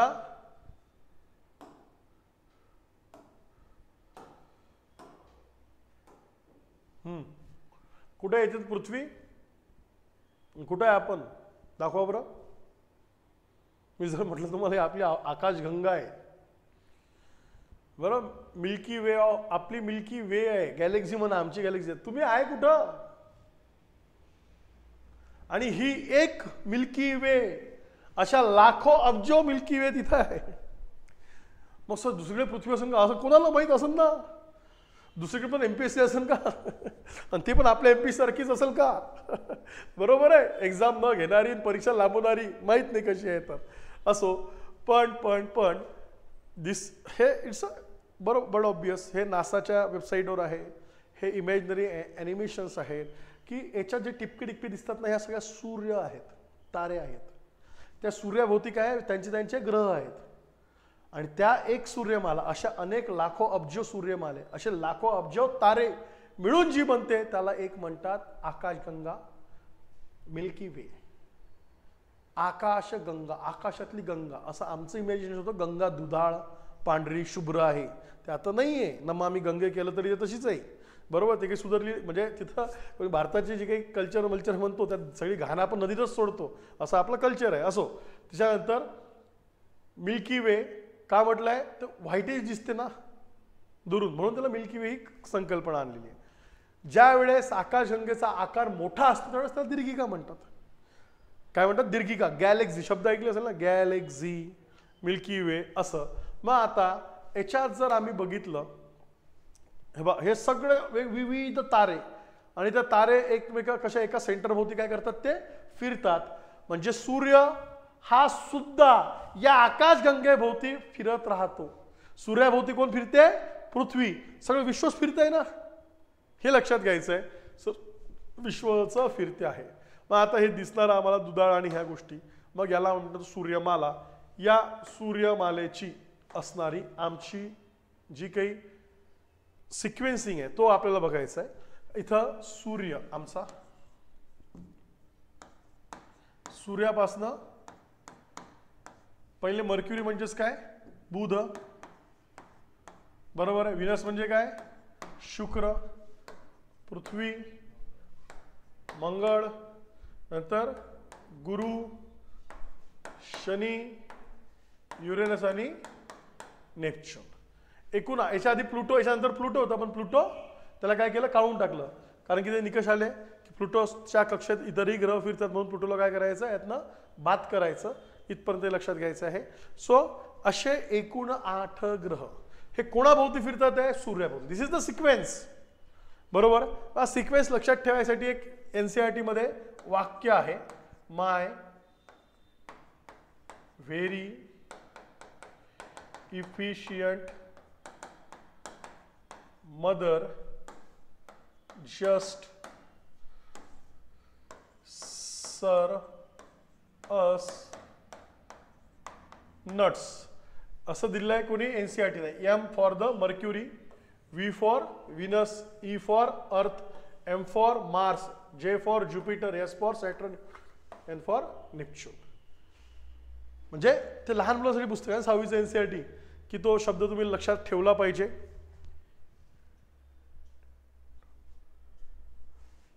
काय म्हणतोय दर्शन, म्हणून ते मल्टीवर्स म्हणताना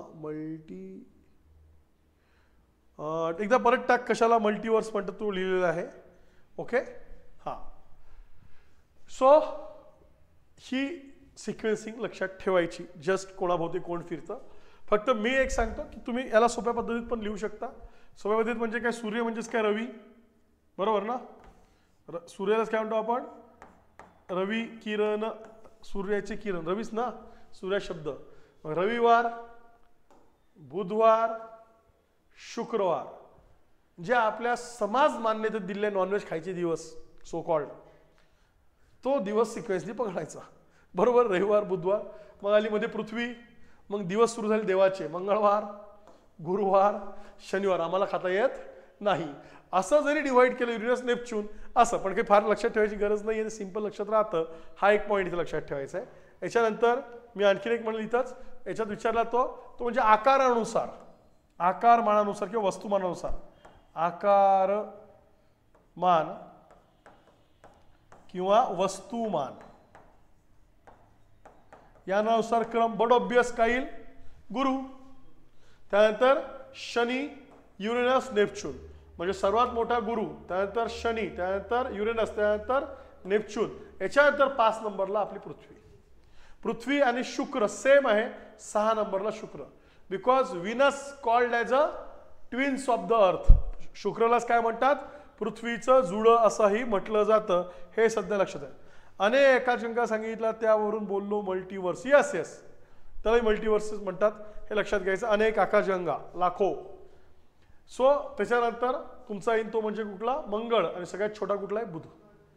जो सूर्याला सगळ्यात जवळ आहे तो सगळ्यात छोट्या आकाराने. हे लक्षात घ्यायचं सगळ्यात शेवटी. पण आकारमानाचा एक क्रम असेल. त्यानंतर तुमचा असणारा सूर्याभोवती परिभ्रमण करण्याचा एक क्रम असेल. हा एक लक्षात घ्यायचा आहे. असा क्रम तिथं लक्षात ठेवला पाहिजे. ओके. सो इतकं तर सिंपल लक्षात ठेवायचं. त्याला आपली सूर्यमाला असंही आपण म्हणतो. सर स्क्रीन तर बंद झाली, चालूच आहे मला. बाकीच्यांना स्क्रीन बंद झाली का? चेक करा. कृष्णा,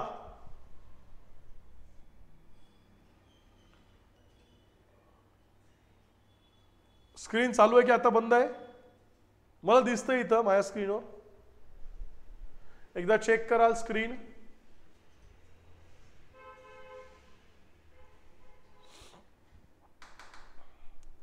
करंट स्टेटस काय स्क्रीनचं?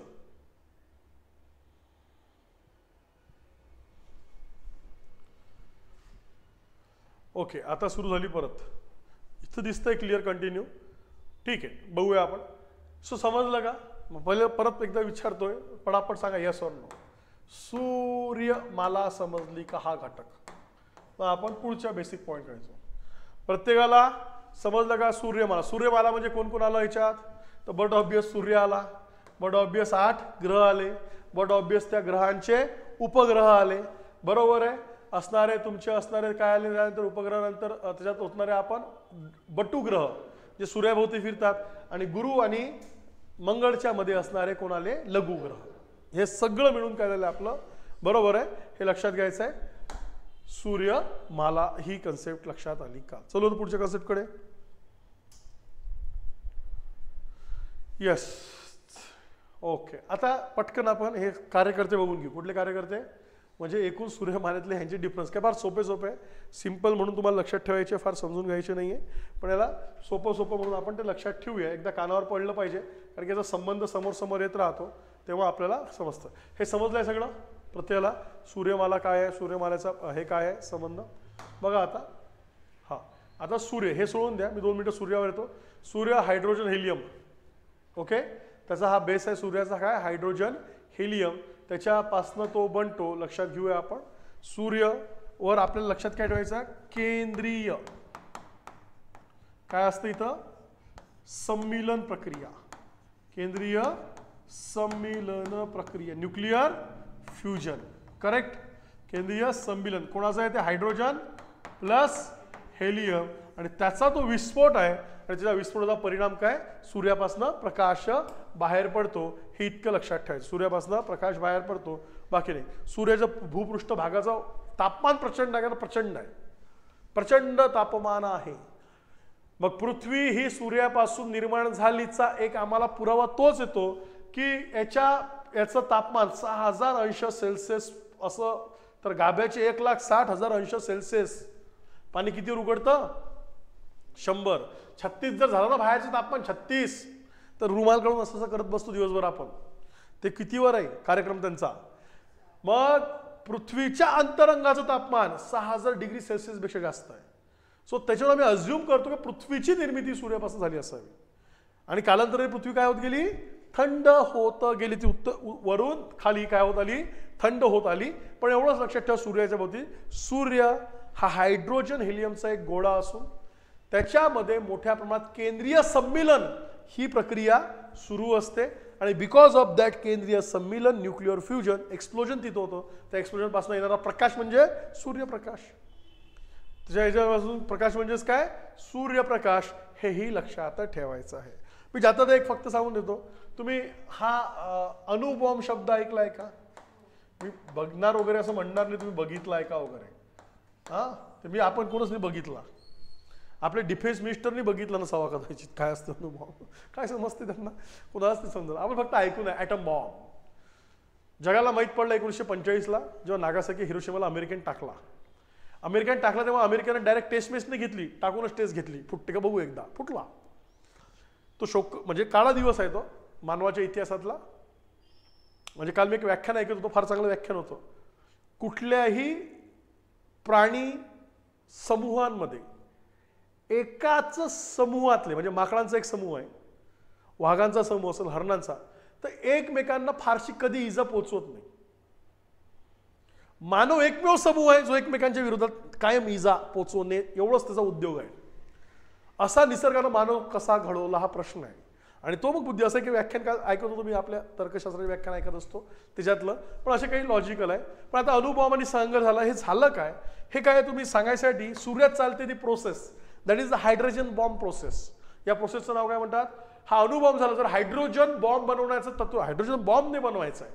आता अणुबॉम्बचं पण महत्व नाही आहे, युद्ध केलंच नाही पाहिजे. आपण मानवतेच्या इतक्या मोठ्या याच्यावर उभा आहे, युद्ध हा त्यावर पर्याय होणार नाही. मग तुम्ही सर रशिया आणि युक्रेन काय चालू आहे ते जाऊ द्या, ते होणारच आहे. जिथं मस्ती, जिथं सत्ता, जिथं पैसा असणार आहे, जिथं ॲरोगन्स असणार आहे, बरोबर ना, तिथं ते सगळ्या गोष्टी येणारच आहे. पण अणुबॉम्बच्या जागी हायड्रोजन बॉम्ब ही संकल्पना येतं. आणि हायड्रोजन बॉम्ब कशासाठी करायचं आहे लक्षात घ्यायचं आहे, तर याच्यातनं मोठ्या प्रमाणात ऊर्जा मिळू शकते. अणुबॉम्ब, आता तुम्हाला माहित असेल आपण अणुऊर्जा शब्द वापरतो. भारतासाठी अणुऊर्जा फार महत्वाची आहे. कारण भारतासारखा देश, आज 145 लोकसंख्या, 145 कोटी ती झाली असेल आता, तुम्ही मी बोलेपर्यंत 150 कोटी. मग इतकी मोठी लोकसंख्या, तुमची माझी जमीन वाढली का, तुमच्यामध्ये दगडी कोळशाचे साठे वाढले का, ऊर्जेचे स्त्रोत पाहिजे आपल्याला कमी याच्यात जास्त ऊर्जा देणारा स्त्रोत काय, मग अणु ऊर्जा, जी भारतासाठी फार कमी आहे. भारत फार कमी ऊर्जा उपयोग करतो. भारताची मोर दॅन 60% ही कोळशावर चालणारी ऊर्जा आहे. कोळशापासून कार्बन डायऑक्साईडपासून उष्णतेत वाढ, हे सगळे प्रश्न आहे ना. म्हणून अणुऊर्जा आणि अणुऊर्जेच्या 10 पट ऊर्जा हायड्रोजन बॉम्ब म्हणजे हायड्रोजन तत्वावरची ऊर्जा. जशी अणुऊर्जेत तुमचं काय आहे, केंद्रीय विखंडन शब्द ऐकला, nuclear fission, there is a splitting. न्यूट्रॉनचा मारा केला, 3चे 9 9चे 27 चाललं, ते स्प्लिट होत, दॅट इज द ऊर्जा. त्याला जर कंट्रोल चेन रिॲक्शन केली तर ती अणुऊर्जा झाली. त्याला चेन रिॲक्शन कंट्रोल नाही केली तो काय झाला, बॉम्ब. मग 2 प्रकारचे आहे, केंद्रीय संमिलनावरच्या तत्वावरची ऊर्जा, हे सध्या जगासमोरचं चॅलेंज आहे. UK असेल, जापान असेल, इथं याच्या मोठ्या प्रमाणात प्रयोग चालू आहे की आपण सूर्याच्या तत्वावर जर ऊर्जा काढू शकलो ना, लक्षात घ्या. आता मध्यंतरी तुम्ही ऐकलं असेल, जपान का साऊथ कोरिया कुठल्या तरी का चीन कुठल्या तरी लॅबोरेटरीमध्ये सूर्य तयार केला होता बघा. आत्ता एक न्यूज आली ती मध्यंतरी, सूर्य चीनने केला होता ना. मग हायड्रोजन तत्व काय आहे, केंद्रीय संमिलन, बरोबर आहे, हे लक्षात घ्या. चीनवर किती विश्वास ठेवायचा हाही प्रश्नच आहे, बरोबर. असो, इज इट क्लिअर. सो सूर्याचं तत्व लक्षात ठेवा, फक्त काय लक्षात ठेवायचं, हायड्रोजन, हेलियम आणि केंद्रीय संमिलन. याच्या पलीकडे आपल्या अंडरस्टँडिंगसाठी महत्वाचं नाही आहे. नाव नेक्स्ट, बुध. नेक्स्ट काय आहे, बुध, सूर्याला सर्वात जवळचा. ओके, आता याचं वैशिष्ट्य काय काय लक्षात ठेवायचं आपण ते लक्षात ठेवूया. बुधचं सूर्याभोवती प्रदक्षिणा 88 दिवसात. हा प्रश्न 2023 राज्यसेवा प्रीला पडून गेला. किती, सूर्याभोवती फक्त किती म्हणते, 88 दिवस. आता सूर्याभोवती प्रदक्षिणाचा अर्थ काय होतो, परिभ्रमण. हा पॉईंट लक्षात ठेवा, मी याला एक्सप्लेन करतोच पुढे. सूर्याभोवती प्रदक्षिणा याला आम्ही काय म्हणतो, परिभ्रमण. आणि स्वतःभोवती फिरणे, परिवलन. हे झालं रोटेशन, दिवस व रात्र. आणि जाऊन कोणाभोवती फिरून येत आहे, सूर्याभोवतीला लागतो. तर आपल्या पृथ्वीला फिरायला किती काळ लागतो, 1 वर्ष म्हणजे 365 दिवस. ह्या फक्त 88 दिवसात फिरून येतो. असं का, ह्या 88 दिवसात कसा काय फिरतो, जवळ आहे. ऑर्बिट कमी आहे ना, ऑर्बिटल डिस्टन्स जितकं कमी तितकं सूर्याभोवतीची प्रदक्षिणा लवकर. जितकी सूर्याभोवतीची प्रदक्षिणा लवकर तिथं वर्ष कमी, हे लक्षात घ्यायचं आहे. आणि स्वतःभोवती फिरण्यासाठी बरोबर साधारणतः 59 दिवस. आपल्याला 24 तासच लागतात. आपल्याला किती तास लागतात, 24 तास. याला किती दिवस लागतात, 59 दिवस स्वतःभोवती एक प्रदक्षिणा कंप्लीट करायला. आता याचं कारण काय, यस, कोणाचं, सूर्याचं गुरुत्वाकर्षण हाय आहे, त्याला स्टॉप करत असेल ना, जास्त स्पीडने फिरू देत नसेल, that's is simple. Correct, very good. हे सिम्पल लॉजिक आहे, हे लक्षात ठेवायचे. याच्या पलीकडे लक्षात ठेवू नका. सर्वात छोटा ग्रह आकारानं 1 पॉईंट, सूर्याला सर्वात जवळचा, याला फास्टेस्ट प्लॅनेट म्हणतात. कुठला प्लॅनेट म्हणतात? Fastest planet. असं का म्हणतात? कारण की 88 दिवसात कोणाभोवती फिरतो? सूर्यभोवती. त्याचा परिभ्रमण काळ सगळ्यात कमी आहे ना, आलं का लक्षात? म्हणून याला काय म्हटलं जातं? Fastest planet. आता MPSC 2023 प्रीला प्रश्न पडलेला आहे, 88 दिवसावरच पडलेला आहे. याच्यावर प्रश्न आलेला आहे, हे सुद्धा लक्षात घेऊया. समजतंय ना? हां. तो सर मग आपलं महाराष्ट्रगत चालू होते, ते सह्याद्रीच्या रांगा येते त्याला नंतर आहे. पहिले बेस समजून घ्या, ते आहेच ना. तो आपला कार्यक्रमच आहे मग आता वर्षभराचा, बरोबर ना. घाटांचा खिंडीचा क्रम सांगा सर, उल्हास नदी कुठली, वैतरणा नदी कुठली, खाड्या कुठल्या. फार सोपं आहे बरं, ते फारच सोपं आहे, त्यात काही कठीण नाही करायला लागतं. मग पुढचा ग्रह हा आला शुक्र. कुठला ग्रह? शुक्र. हे लक्षात घ्यायचं आहे. आता शुक्रचं वैशिष्ट्य बघा. शुक्र म्हणजे मंगळच्या नंतरचा, सॉरी बुधच्या नंतरचा. शुक्रला स्वतःभोवती फिरण्याला 243 किंवा कुठल्या पुस्तकात 245 दिलेला आहे. सूर्याभोवती प्रदक्षिणा करायला 225. स्वतःभोवती म्हणजे इट्स अ रोटेशन, आणि कोणाभोवती? सूर्याभोवती इट्स अ रिव्होल्यूशन. काय फरक दिसतोय तुम्हाला? काय फरक दिसतोय? म्हणजे हा असा ग्रह आहे, इथं दिवस मोठा आणि वर्ष लहान आहे. दिवसाची किंवा वर्षाची व्याख्या काय आमची? स्वतःभोवती फिरणे म्हणजे दिवस, आणि सूर्याभोवती फिरणे म्हणजे आपल्या व्याख्यात आहे ना. तर याचा दिवसाचा कालावधी अधिक आहे आणि वर्षाचा कालावधी कमी आहे. सर वाढदिवस कसं साजरं करणार? माहित नाही कसं साजरं करणार, असाच प्रश्न आहे ना. आम्हाला जर शुक्रवार नेऊन टाकलं तर आम्ही वाढदिवस कसे साजरे करू तिथं जाऊन? तर लक्षात घ्या, एकमेव ग्रह असा आहे जिथं वर्षापेक्षा दिवसाचा कालावधी अधिक. वर्षापेक्षा दिवसाचा कालावधी काय असणार आहे? अधिक. हा इथला एक पॉइंट लक्षात ठेवायचा आहे. दुसरं महत्वाचं, पृथ्वी स्वतःभोवती कोणत्या दिशेकडून कोणत्या दिशेकडे फिरते? काय ऐकलंय तुम्ही? पृथ्वीचा स्वतःभोवती फिरण्याची दिशा काय? का मनातील तशी फिरते, मध्ये इकडे मध्ये तिकडे, असं की चालू आहे पृथ्वीचा? सूर्य कुठल्या दिशेने उगवतो? सूर्य उगवत नाही, सूर्य आहे तिथंच आहे. सूर्य कशाला उगवेल? त्याला कामं नाही का? तुम्हाला उठवायला तो रोज येईल, उठा सकाळ झाली नाही का? हां, MPSCचा अभ्यास करण्याची वेळ झाली, असं काही नाही आहे. सूर्य इज द कॉन्स्टंट. पृथ्वी पश्चिमेकडून पूर्वेकडे फिरते. पृथ्वीचा परिभ्रमण दिशा काय? पश्चिमेकडून पूर्वेकडे. तुम्ही इथं आहे, लक्षात घ्या. सूर्य या बाजूने आहे म्हणजे या बाजून दिवस आहे, या बाजून रात्र आहे. तुम्ही ह्या पेन म्हणजे तुम्ही. पृथ्वी फिरते पश्चिमेकडून पूर्वेकडे. हां, सकाळ झाली, 6 वाजले, 7 वाजले, उठले 8, 9, 10. आपण काय म्हणतो? सूर्य डोक्यावर आला. सूर्य डोक्यावर नाही आले, तुम्ही सूर्य खाली आले, 12 वाजले, बरोबर. 1, 2 सूर्य मावळला. कशाचा परिणाम आहे? पृथ्वीच्या परिवलनाचा. पृथ्वीच्या परिवलनाची दिशा पश्चिमेकडून पूर्वेकडे. पण शुक्र तसा नाहीये. शुक्राची परिवलनाची दिशा कुठून आहे? पूर्वेकडून पश्चिमेकडे. म्हणजे शुक्रावर सूर्य कुठे उगवणार? पश्चिमेकडे. तर दिशा वेगळी आहे ना.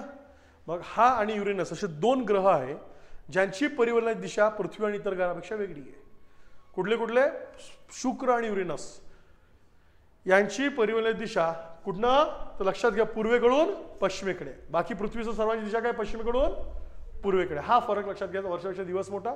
आता मी काल जे एक्झाम्पल सांगितलं, पेपरमध्ये आलं वगैरे, चांद तारा वगैरे आपण शब्द वापरला, तो शुक्र असा चांदणी सारखा, ताऱ्यासारखा इतका स्पष्ट लुकलुकतो का?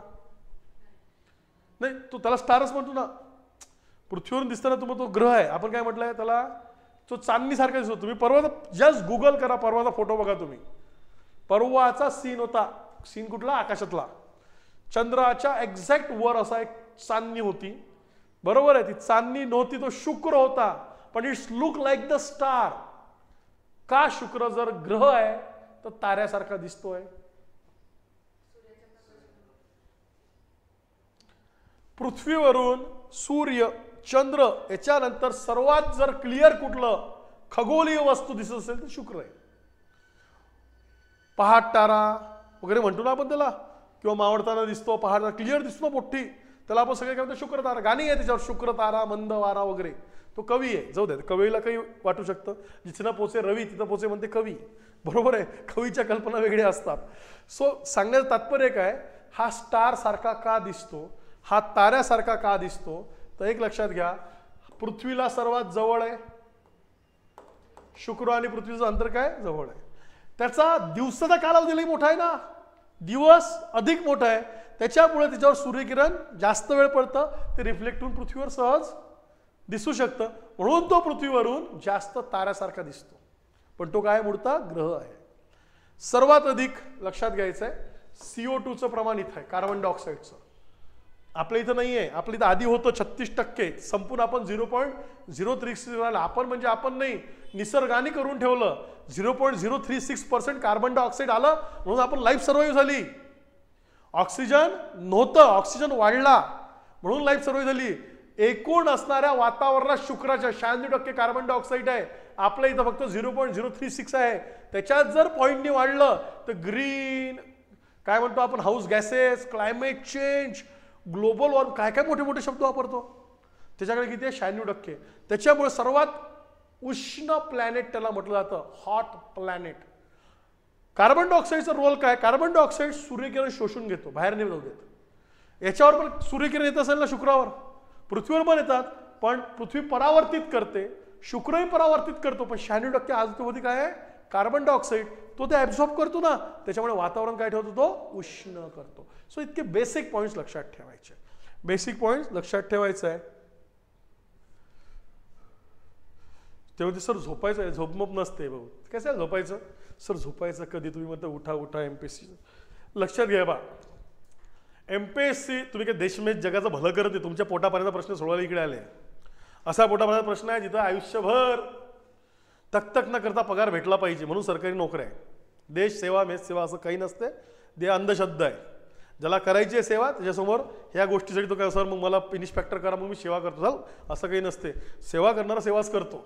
तुम्ही तुमच्या पोटा पाण्याचे प्रश्न आयुष्यभर काम न करता एका तारखेला पगार होणारी एकमेव सिस्टीम सरकारी, जिथं काम नाही केलं तरी प्रमोशन आहे. आणि तुम्हाला वाटते का तुम्हाला खरंच तुम्ही काम करायसाठी सेवेत चालले, तुम्ही फक्त पगार आणि बिना कामाचा पगार भेटला म्हणून आपण सरकारी सेवेत, इट्स अ फॅक्ट. आणि ते जर आयुष्य सुखी जगायचं असेल तर मग तुम्हाला झोपावं नाही लागणार, आता उठावं लागणार. ते म्हणते आम्ही झोपू कधी सर, नाही सर काय म्हणते आम्ही काम करणार, काही करत नसते काम, कसं म्हणतो येऊ दे ना जॉईन तो, हा मग आहे बघू ना आपण, तुमचं मिळते की किती ऑफिसर कामाचं आहे आणि किती नाही. ऑफिसमध्ये आले तर अर्धा तास तर तुम्ही गप्पा, 2 तास ते सरकारी कामं 12 महिने थांब उगाच थोडी बनते. सरकारी अधिकाऱ्याचं एकमेव उत्तर असते, उद्या या बघू. आज नाही बघत तो, माहीतच नाही का त्यांचं, उद्या या बघू. अरे काम नाही करत गव्हर्नमेंट इज, म्हणजे मी तुम्हाला नर्वस हे करत नाही, मला तुम्हाला काही करायचं, तुम्हाला काय तुमचा जॉबशी आहे, पण it's a fact. Our government and government officers एखाद दुसरा काम करतो, सगळे फुकटाचे म्हणण्यापेक्षा ते सिलेक्ट होण्याचे पगार घेतात आहे, बाकी याच्या पलीकडे कोणी काही कामं करत नाही, काही काळजी करू नका. असो जाऊ द्या. क्लिअर का शुक्र? हां. आणि त्यावेळी तुम्ही स्वतःला सांगत राहा की आपलं आयुष्य सुखी जगायचं आहे म्हणून आपण तिकडे जाणार आहे. सरकार मी गेलो का सर सेवेत असं काही करत नाही, आहे ते करेन ना. IAS IPS ऑफिसर काय करते, एवढे मोठे पुस्तकं पाठ करून, त्याची मेमरी स्ट्रॉंग आहे, पाठ करते, अभ्यास करते, जाते, तिथं गेल्यावर सगळं पुस्तकं बार आहे, ते कामं नीट करत नाही. तेच प्रायव्हेट सेक्टर आहे, तुम्हाला परफॉर्मन्सच करावं लागतं, नाही तर घरी जा, नाही तर प्रमोशन. पण मग का प्रायव्हेट भारी काम करतं प्रायव्हेटमध्ये, पण प्रायव्हेट परफॉर्मन्स मागतं, वर वॉच आहे. सरकारीमध्ये एकदा गेला तर सरकारी जावाई झाला रिटायरमेंटपर्यंत, त्याच्यात संबंध नाही. ठीक आहे, पृथ्वीचा आपला सिलेबसच नंतर घेतो. मंगळ बघा कोणाकोणाच्या राशीत आहे, तसे कार्यक्रम होऊन जाईल आज. हा मंगळ इट्स अ रेडिश प्लॅनेट, याला रेडिश प्लॅनेट असं म्हणतात. लालसर दिसतो, लालसर तांबूस. आता हा याचं पृथ्वीशी फार जास्त साम्य आहे. कोणाशी? पृथ्वीशी. लक्षात घ्या, पृथ्वीचा अक्ष हा जो असा नसून असा अक्ष आहे आपला, हा 23.5 डिग्रीनी काय आहे, कललेला आहे. मी समजून सांगेल आपल्याला नेक्स्ट याच्यात की पृथ्वीचा अक्ष म्हणजे काय, कललेला म्हणजे काय, अक्ष कलनं म्हणजे काय. तर याचा पण पृथ्वीसारखा अक्ष काय दिसतो, कललेला दिसतो. त्याच्यामुळे इथे सुद्धा पृथ्वीसारखे दिवस आणि रात्रामध्ये कालावधीमध्ये काय फरक आहे. पृथ्वीवर सर्वत्र दिवस आणि रात्र एकसारखे नाही आहे ना. आपल्या इथे हिवाळ्यात दिवस काय होतो, कमी होतो. उन्हाळ्यात दिवस काय होतो, वाढतो, मोठे होतो ना. हा पृथ्वी टिल्ट कलनाचा, हे बघा तुम्ही कुठलाही ग्लोब बघितला असा असं नाही येतो, अशी ठेवली ना तिरपी, असं नाही आहे ना. कारण की का, तर पृथ्वीचा अक्ष कललेला आहे. अक्ष ही इमॅजिनरी लाईन आहे. अक्ष म्हणजे काय त्याच्याकडे पण आपण येऊया. आता स्वतःभोवती फिरायला 24 तास 36 मिनिटं, म्हणजे पृथ्वीच्या जवळजवळ सारखं. पृथ्वीला किती 23 तास 56 मिनिटं 28 सेकंद वगैरे असतं, म्हणजे 24 तास. आपण तो 4 मिनिटाचा फरक लीप इयरमध्ये काढतो पुरा, बरोबर आहे, तेवढाच वेळ लागतो. सूर्यभोवती फिरण्यास 686, बिकॉज याचा ऑर्बिट मोठा आहे ना पृथ्वीपेक्षा, लांब जावं लागेल ना. त्यामुळे याला कालावधी काय लागेल, जास्त लागेल. आणि याला एक चंद्र आहे, जसा पृथ्वीला आपला लुनार नावाचा, ज्याला आम्ही चंद्र म्हणतो, तो आपला मामा ती वेगळी गोष्ट, बरोबर ना. पण lunar it's a satellite natural. तसं याचं नॅचरल सॅटेलाइट काय आहे, फोबस लक्षात घ्यायचं आणि डिमॉस, हे याचे 2 सॅटेलाइट. सगळे MPSC UPSCला पडलेले प्रश्न आहे राज्यसेवेला. ओके, चंद्र वगैरे काय तुम्ही मागचे जर PYQ बघितले असतील, पण आपल्याला ते फारसं बघायची गरज नाही, बिकॉज याला फोकस नाही आहे, हा पण एक भाग लक्षात ठेवायचा आहे. सो इतका मानवाने संशोधनासाठी सर्वात अधिक उपयोगात आणलेला ग्रह आहे संशोधनासाठी. आता पाथफाइंडर, अमेरिकेचं काय, नासाचं काय असेल ना, आपला मार्स ऑर्बिट मिशन, बरोबर ना, असं आपण केलं आहे. कारण सगळ्यात जास्त साम्य याच्यावर बऱ्याच वेळा असं म्हटलं जातं, बऱ्याच याचं हे आहे, मंगळ हा पृथ्वीचं, it is the future of the अर्थ, either the past of the अर्थ. मंगळावर वातावरण होतं, मंगळावर पाण्याचे निशाण, म्हणजे ज्याला म्हणतो आपण पाणी असण्याचं सिम्पटम्स आहे. मग पाणी गेलं कुठं, किंवा पाणी क्रिएट होत आहे. पृथ्वीची आधीची स्थिती अशी असावी थंड झाल्यावरची, मग पृथ्वीवर पाणी जीवसृष्टी आली असेल कदाचित, किंवा होतं सगळं संपलं, आता तो बॅरन झालेला आहे. म्हणजे आयदर मंगळ पृथ्वीचं काय आहे, फ्युचर असू शकतो किंवा पास्ट असू शकतो. म्हणून मंगळाचा जास्त अभ्यास केला जातो, हे इथं लक्षात घ्या. This a reddish planet. Now Guru, बरोबर आहे. आपल्याला सांगतात गुरु तुमच्या राशीत आला आणि गुरु तुमच्या राशीतनं गेला. आपल्या राशीत माहित नाही आता गुरु कधी येईल, पोस्ट कधी येईल, काय कधी येईल, तो आहे भाग सगळा. मंगळ गेला की येईल ते सगळं तुमच्या राशीत. हा अच्छा, शुक्रवार गेल्यावर कधी झोपायचं नाही, 200 तिथं जागच राहायचं, बरोबर ना. शुक्रवार गेल्यावर झोपायचं नाही, तिथं जागच राहायचं. MPSC करण्यावर झोपायचं म्हणत नव्हतं मी. ओके, ठीक आहे. हां, सो याचं सिंपल लक्षात ठेवायचं, गुरु आकाराने मोठा ग्रह. आता जस्ट जाता एक तुम्हाला इंटरेस्टिंग फॅक्ट सांगतो की हा कशा स्वरूपात आहे गुरु. तर हा जो आहे तुमचा वायू स्वरूपात आहे, याच्यावर गॅसियस आहे. हा काय वायू स्वरूपात आहे. पृथ्वी किंवा बुध, शुक्र, पृथ्वी, मंगळ हे घन स्थितीत आलेले आहे. स्थायू स्थितीत, हा कुठल्या स्थिती आहे अजून, वायू स्थिती. हा पण वायू स्थिती आहे, पुढचे 4 वायू स्थितीत आहे. आता याच्या मागचं कारण लक्षात घ्यायचं आहे. मी जस्ट 1 मिनिटासाठी मगाचा पॉईंट राहिला असेल माझा, हा मी एक्सप्लेन करतो. हा सूर्य, काय सूर्याचं काय होतं, बुध, शुक्र, पृथ्वी आणि मंगळ. गुरु, शनी, युरेनस आणि या 4 ग्रहांना म्हटलं जातं आंतरग्रह, इनर प्लॅनेट. आणि याला म्हटलं जातं बाह्य ग्रह, आउटर प्लॅनेट. याला इनर प्लॅनेट, आउटर प्लॅनेट का म्हटलं जातं. Inner planet is close to the sun, outer planet is a far away from the सन. सूर्यापासून लांब आहे म्हणून त्यांना काय म्हटलं जातं बाह्य ग्रह. सूर्यापासून काय आहे, जवळ आहे म्हणून त्याला काय म्हटलं जातं आंतरग्रह. हे जे इनर प्लॅनेट आहे संपूर्ण सॉलिडिफाईड झालेले आहे, सॉलिडिफिकेशन किंवा स्थायू स्थितीत, घन स्थितीत. आता हे स्थायू स्थितीत, घन स्थितीत का आले, याचे 2 महत्वाची कारण आहेत. सूर्यावरनं येणारे सौर वादळे ज्याला सोलर विंड्स असंही म्हटलं जातं. सोलर विंड्स याचा परिणाम इथे झाला आणि याच्यावर असणारे हायड्रोजन हेलियम हे एस्केप झाले, निघून गेले. याच्यावर पण हायड्रोजन हेलियम सूर्यापासून बनले म्हणजे सगळे हायड्रोजन हेलियमचे असतील ना हे सुरुवातीला, पण याच्यावरचे हायड्रोजन हेलियम काय झाले, एस्केप झाले, निघून गेले. का निघून गेले? सूर्याला जवळ आहे. Because of that the solar winds impact, सौर वादळाचा इम्पॅक्ट झाला आणि याच्यावरनं असणारे हायड्रोजन हेलियम एस्केप झाले. ते जसे एस्केप झाले पृथ्वी थंड व्हायला आणि घनस्थितीत यायला लागली. हे सूर्यापासून लांब आहे, त्याच्यामुळे सौर वादळांचा मोठा परिणाम याच्यावर झाला नाही. शिवाय यांचं वस्तुमान आणि आकारमान मोठं आहे. वस्तुमान आकारमान मोठं असल्यामुळे यांचं ग्रॅव्हिटेशन काय आहे, अधिक आहे. त्याच्यामुळे त्यांनी त्यांचे वायू अजून धरून ठेवले, ते वायू सोडलेले नाही, एस्केप होऊ दिलेले नाही. म्हणजे याच्या कम्पेअर टू यांची एस्केप व्हेलॉसिटी काय जास्त आहे, याची कमी आहे म्हणून तो निघून गेला. याची एस्केप व्हेलॉसिटी काय असणार आहे, जास्त, म्हणून हे आजही वायू स्थितीत आहे. आलं का लक्षात? सर हे घनस्थितीत होतील का? होऊ शकेल, माहिती त्याचा इम्पॅक्ट इथपर्यंत आला पाहिजे. करेक्ट. त्याच्यामुळं हे बाह्यग्रह आहे, याला तुमचं असणारं टेरेस्ट्रियल प्लॅनेट, या चौघांना म्हटलं जातं टेरेस्ट्रियल प्लॅनेट, आणि याला जुनाईन प्लॅनेट म्हटलं जातं because it's like the Jupiter असं याला म्हटलं जातं. हा एक पॉईंट लक्षात ठेवा. बाह्यग्रह आणि याच्यामध्ये काय होतं, तुमचे लघुग्रह, बरोबर ना. बाह्यग्रह आणि आंतरग्रहाच्या मध्ये काय लिहिलं होतं आपण, लघुग्रह. सो हे इनर प्लॅनेट आणि आउटर प्लॅनेटची कन्सेप्ट एक लक्षात ठेवा. चालेल. मग मी परत येतो आता गुरुकडे. गुरु हा पूर्णतः मोठा आकाराचा आहे, सगळा आहे. आता गुरुचा आपल्याला माइंड काय करायचं आहे, स्वतःभोवती बघा.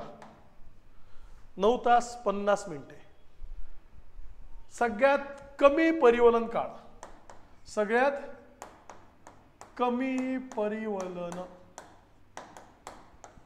स्वतःभोवती फिरण्यासाठी सगळ्यात कमी परिवलन काळ लागणारा ग्रह कुठला आहे, तर गुरु आहे. ओके, सगळ्यात कमी परिवलन काळ लागणारा याच्यात तो गुरु आहे. हा पॉईंट आपण इथं लक्षात ठेवूया. आणि बट ऑब्वियस सूर्याभोवती 12 वर्ष, बिकॉज त्याचा काय वाढत चाललाय, आता ऑर्बिट वाढत चाललाय ना, तर जास्तच लागणार आहे. सो हा एक भाग लक्षात ठेवूया. क्लिअर. याच्या पलीकडे येतो तो म्हणजे आमचा शनी, बरोबर आहे. आपल्या राशीत माशीत लगेच सांगतात आपल्याला शनी देव वगैरे वगैरे वगैरे, ते शनी असो. तर स्वतःभोवती प्रदक्षिणा पूर्ण करण्यास याला फक्त 10 तास लागतात. सूर्याभोवती फिरायला 1 होते. याच्या भोवती काय आहे, हे बा, याच्या भोवती एक कळ आहे. हे कळ कशाचं आहे तर लक्षात घ्या, वायू, धूळ, दगड याच्यापासून हे कळ बनलेलं आहे, बरोबर आहे. आणि याच्यात लक्षात घ्यायचं आहे, गुरु ग्रहाचे असताना पण शनी या ग्रहा कळ्याचे देखील सर्वप्रथम दर्शन गॅलिलिओलाच झाले होते. गॅलिलिओची दुर्बीणच होती ना, त्याला तेवढाच उद्योग होता. बघ आकाशात घेतली दुर्बीण की बघितलं आकाशात आणि निरीक्षणं करत होता, तर त्यातनं कळं होतं, एवढंच लक्षात घ्या. यालाही स्वतःभोवती फिरायला 10 तास लागतो, कारण याचा आकार मोठा आहे ना. जितका आकार आणि वस्तुमान मोठा तेवढा स्पीड, आणि सूर्यापासून लांब आहे, बरोबर आहे. सूर्यावरची ग्रॅव्हिटी काय होत चालली, कमी. यांचा परिवलन वेग वाढला, त्याचा महत्त्वाचं कारण यांचा परिवलन वेग वाढला, हा लक्षात ठेवायचा. नेक्स्ट तुमचं येईल युरेनस. युरेनसचं काय लक्षात ठेवलं आपण, याचं शुक्राप्रमाणेच काय परिवलनाची दिशा. परिवलन काय याचा, पूर्वेकडून पश्चिमेकडे, पूर्वेकडून पश्चिमेकडे परिवलन दिशा, कुणाप्रमाणे, शुक्राप्रमाणे. स्वतःभोवती फिरवलं. याचा शोध लागला 1781 मध्ये विल्यम हर्शले यांनी शोध लावला याचा. कारण दुर्बिणीशिवाय शनीच्या पलीकडचे ग्रह दिसू शकत नाही. जेव्हा दुर्बीण अस्तित्वात आली त्याच्यानंतरच समजलं का तिथं कोण आहे, युरेनस आहे, नेपच्यून आहे, प्लुटो आहे. दुर्बीण नव्हती, साध्या डोळ्यांनी शनीपर्यंतचे ग्रह बघू शकतो. साध्या डोळ्यांनी शनीपर्यंतचे ग्रह बघू शकतो. हा एक बेसिक माहिती लक्षात ठेवायची. आणि 16 तास लागतात स्वतःभोवती, आणि सूर्याभोवती प्रदक्षिणा घालायला किती लागतात, 84 वर्ष. असं last but not list it's a Neptune. 4 August 1964 रोजी हा ग्रह देखील दुर्बिणीस पाहता येतो. 19 दिवस लागतात कुणाभोवती, स्वतःभोवती, आणि सूर्याभोवती 165. सर्वात मोठा ऑर्बिट याचा आहे. सर्वात अधिक कालावधी कोण घेणार होता, नेपच्यून. सगळ्यात लास्ट टाइम तो. त्याच्या पलीकडचा प्लुटो होता, त्याला तर बाजूला केला 6ला. प्लुटोला काय केलं, ग्रह म्हणून काढून टाकलं. हा एक पॉईंट इथे लक्षात ठेवायचा. Is it clear. सो अशी आपली बेसिक सूर्यमाला, हा पॉईंट आपण लक्षात ठेवायचा आहे. हे सगळे सूर्यमालेचे पॉईंट्स.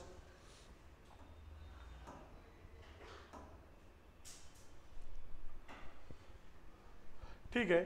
हा तुमचा धूमकेतू दिसला का? बेसिक बेसिक कॉन्सेप्ट सांगतो. धूमकेतू शब्द ऐकलाय का? आपण बोलता बोलता कधी कधी म्हणतात ते धूमकेतू सारखंच आहे मित्राला एखाद्या, का तर कधीतरी एखाद्या वेळेस येतं चुकून. वर्गात वगैरे असे असतात तर महाभाग लय अबसेंट राहतात, तशा टाईप. धूमकेतू म्हणजेच काय, हा सलग दिसत नाही. हा याचा आता धूमकेतू, धूम म्हणजे धूर, केतू म्हणजे शेपूट, असा त्याचा अर्थ आहे. ओके. हा एक खगोलीयचा पदार्थ आहे, ज्याला लांबट आकार आहे आणि हा सूर्याभोवती नियमित कक्षेत असतो. ज्यावेळेस हा पृथ्वीच्या जवळ येतो त्यावेळेस काय होतं, याच्यात पण दगड गोटे वगैरे बघायच्या, याच्यात सगळं धूर वगैरे, पृथ्वी त्याला अट्रॅक्ट करते, त्यात दगड गोटे पृथ्वीकडे अट्रॅक्ट होतात. पृथ्वीच्या वातावरणात जेव्हा येतं तेव्हा आम्ही त्याला म्हणतो उल्कापात झाला. दिसतं ना आगीसारखं, वातावरणाशी काय होतं ते घर्षण होतं, असा त्याचा पॉईंट आहे. हा पण इथं लक्षात घ्यायचा आहे. ओके. सो धूमकेतू म्हणजे काय, गोठलेल्या कार्बन डायऑक्साईड, वायू, बर्फ, धूळ छोट्या कणापासून बनलेल्या असतात. हॅलेचा धूमकेतू 76 वर्षांनी दिसतात. हॅलेनी 1900 मला वाटतं 76 का 86 मध्ये पहिल्यांदा सांगितलं होतं की हॅलेचा धूमकेतू, याचा धूमकेतू याचा अर्थ काय, धूम म्हणजे धूर, केतू म्हणजे शेपूट, शेपटासारखा लांबट आकार असणारा हा कोणाभोवती फिरतो, सूर्याभोवती. ज्यावेळेस हा पृथ्वीच्या कक्षेजवळ येतो तर याच्यातनं दगडगोटे जेव्हा पृथ्वीच्या कक्षेत एंट्री करतात त्या पृथ्वीच्या याच्याशी वातावरणाशी घर्षण करतात, आम्ही त्याला म्हणतो उल्कापात झाला. ॲस्ट्रॉइड्स बरोबर ना, पृथ्वीवर येतात आहे का, मेट्रॉइड्स असं त्याला आपण शब्द वापरतो, पण तसं नसतात. Last but not list, this is the Krishna व्हीवर. तुम्ही ऐकलं असेल, माहीत नाही, पण ब्लॅक होल कन्सेप्ट ऐकली आहे का?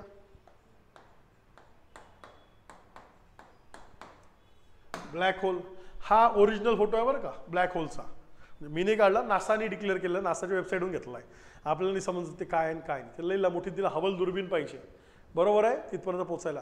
नासानी पहिला डिक्लेअर केलेला ब्लॅक होल. आता काय द्या, what is the black hole? सूर्यच दिसतोय ना, ताराच दिसतोय, मध्ये काळा काळा भाग दिसतोय.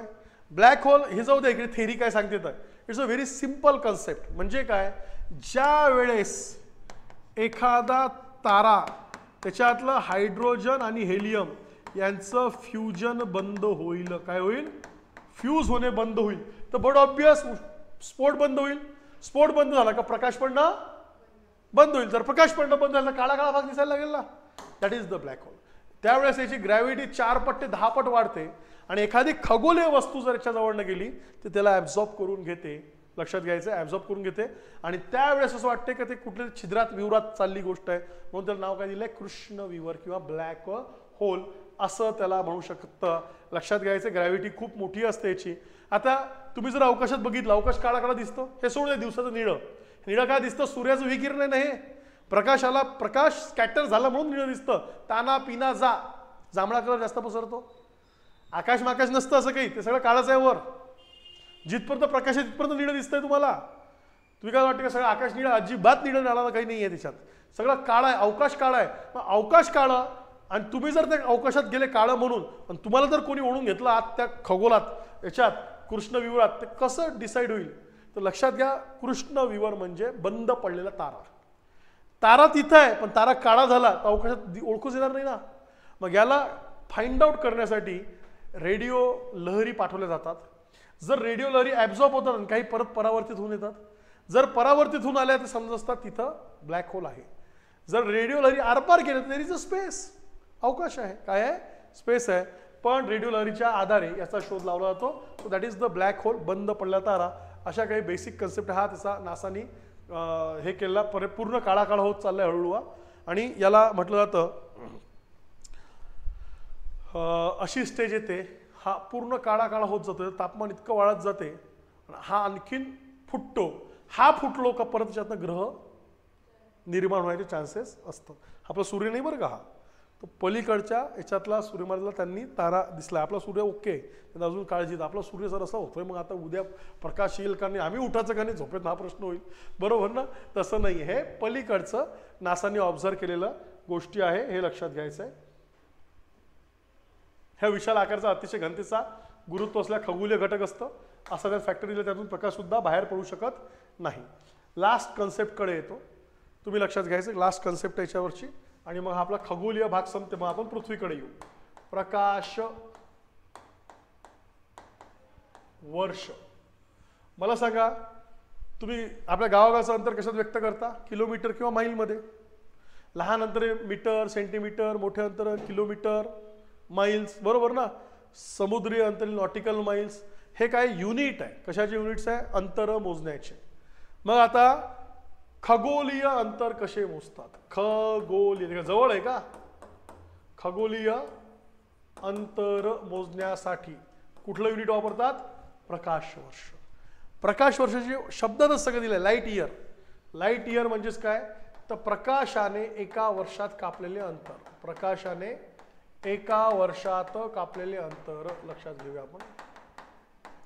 एका वर्षात कापलेले अंतर. मग लाईट ऑफ व्हेलॉसिटी कोण सांगेल? प्रकाशाचा वेग किती ऐकलाय तुम्ही? 3,00,000 किलोमीटर पर सेकंड. 2,96,000 जर समथिंग आहे तर अप्रॉक्सिमेटली 3,00,000 किलोमीटर पर सेकंड. किंवा तुम्ही ऐकलं असेल 3 × 10⁵ किलोमीटर पर सेकंड, आयडर 8 मीटर पर सेकंड. बरोबर ना. ते कन्वर्ट करा तुम्ही कशात काय होईल तर लक्षात घ्यायचं आहे हा प्रकाशाचा वेग आहे. इतक्या वेगाने जर प्रकाश जेव्हा ट्रॅव्हल करतो किती वर्षभर, त्यावेळेस त्याला एक काय म्हटलं जातं? प्रकाश वर्ष, खगोलीय अंतर म्हटलं जातं. मग आता मला सांगा, सूर्यावरून पृथ्वीवर पोचायला 1 वर्ष लागते का प्रकाश? नाही, मागच्या वर्षी सूर्य उगवला होता, आम्ही यावर्षी वाट पाहत बसलो, 1 जानेवारी आली तरी आला नाही, असं होणार आहे का? सूर्य प्रकाश पृथ्वीवर पोचायला किती मिनिटं लागतात? काय ऐकलंय तुम्ही? 8 मिनिट. बरोबर ना. जवळ आहे ना, डिस्टन्स काय कमी आहे. आपल्या इथं मिनिमम 8 मिनिटात प्रकाश. पण आपण किती उन्हात जाऊन बसलो व्हिटॅमिन डी घ्यायसाठी, ते शिळं 8 मिनिटं आधीच ऊन असते, लक्षात घ्या. लाईव्ह ऊन येऊ शकत नाही ना, तेवढं डिस्टन्स आहे ना. लाईव्ह ऊन कसं येईल तुमच्यापाशी? किती मिनिटं आधीच असेल? 8 मिनिटं आधीच ऊन मिळणार तुम्हाला खाली डिस्टन्स. मग आता लक्षात घ्या, मग इथं थोडी 1 वर्ष लागलाय. मग आता याचं जे अंतर आहे सूर्य आणि पृथ्वी याच्यातलं किलोमीटर काढलंय 15 कोटी किलोमीटर डिस्टन्स. सूर्य आणि पृथ्वीतला एक्झॅक्ट डिस्टन्स किती निघतंय? 15 कोटी. कशा आधारे काढलं? प्रकाशाच्या वेगाच्या आधारे. ओके, ते डिस्टन्स काढलं. या 15 कोटीला म्हटलं तर 1 ॲस्ट्रॉनॉमिकल युनिट असं याला गृहीत धरलं जातं. आणि प्रकाश किती वर्ष, म्हणजे प्रकाशाने जर 1 वर्ष प्रवास केला तर किती अशा ॲस्ट्रॉनॉमिकल युनिट होईल माहित आहे? 60,000 ॲस्ट्रॉनॉमिकल युनिट म्हणजे 1 प्रकाश वर्ष. असे किती अंतर पाहिजे पृथ्वीवर सूर्यातले? 60,000 अंतर पाहिजे, तेव्हा सूर्य प्रकाश इतकं त्यातलं अंतर हे करू शकतो, डिफाईन करता येतो. म्हणून लक्षात घ्यायचं आहे. बघा, ॲस्ट्रॉनॉमिकल युनिट 8 मिनिटं. चंद्राला तर लुनार डिस्टन्स काही सेकंदातच तिथं रिफ्लेक्ट होऊन येतं. आणि लाईट इयर म्हणजेच काय? इथं पोचायला 1 वर्ष लागेल. किती? Light year. आणि मग आपल्यासाठी महत्वाचं काय? लाईट इयर ही एक खगोलीय अंतर सांगण्याचं काय? परिमाण. काय ते?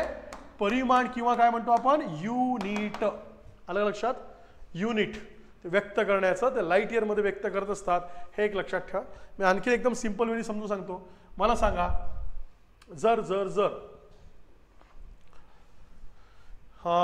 एका मिनिटात किती सेकंद? 60. एका तासात किती मिनिट? 60. एका दिवसात किती तास? 24. एका वर्षात किती दिवस? 365. गुणेला 3,00,000 किलोमीटर. हे काय आहे तुमचं? हा काय झाला? वेग. हे काय झालं तुमचं? काळ. तर तुमचं डिस्टन्स निघेल ना, असं ना फॉर्म्युला डिस्टन्सचा. बरोबर आहे. आणि मग तुमचा जर वेग आणि काळ जर गुंतला, याचा आपल्या कॅल्क्युलेशनमध्ये बसणार पण नाही, कॅल्क्युलेशनमध्ये ते मोजायचं नाहीच आहे. आपल्याला समजणं गरजेचं आहे. या स्पीडनं एवढ्या कालावधीत जर तो प्रकाश येत असेल 3,00,000 किलोमीटर, E = mc². कोणी मांडलाय? कोण दिला? कोण दिलं?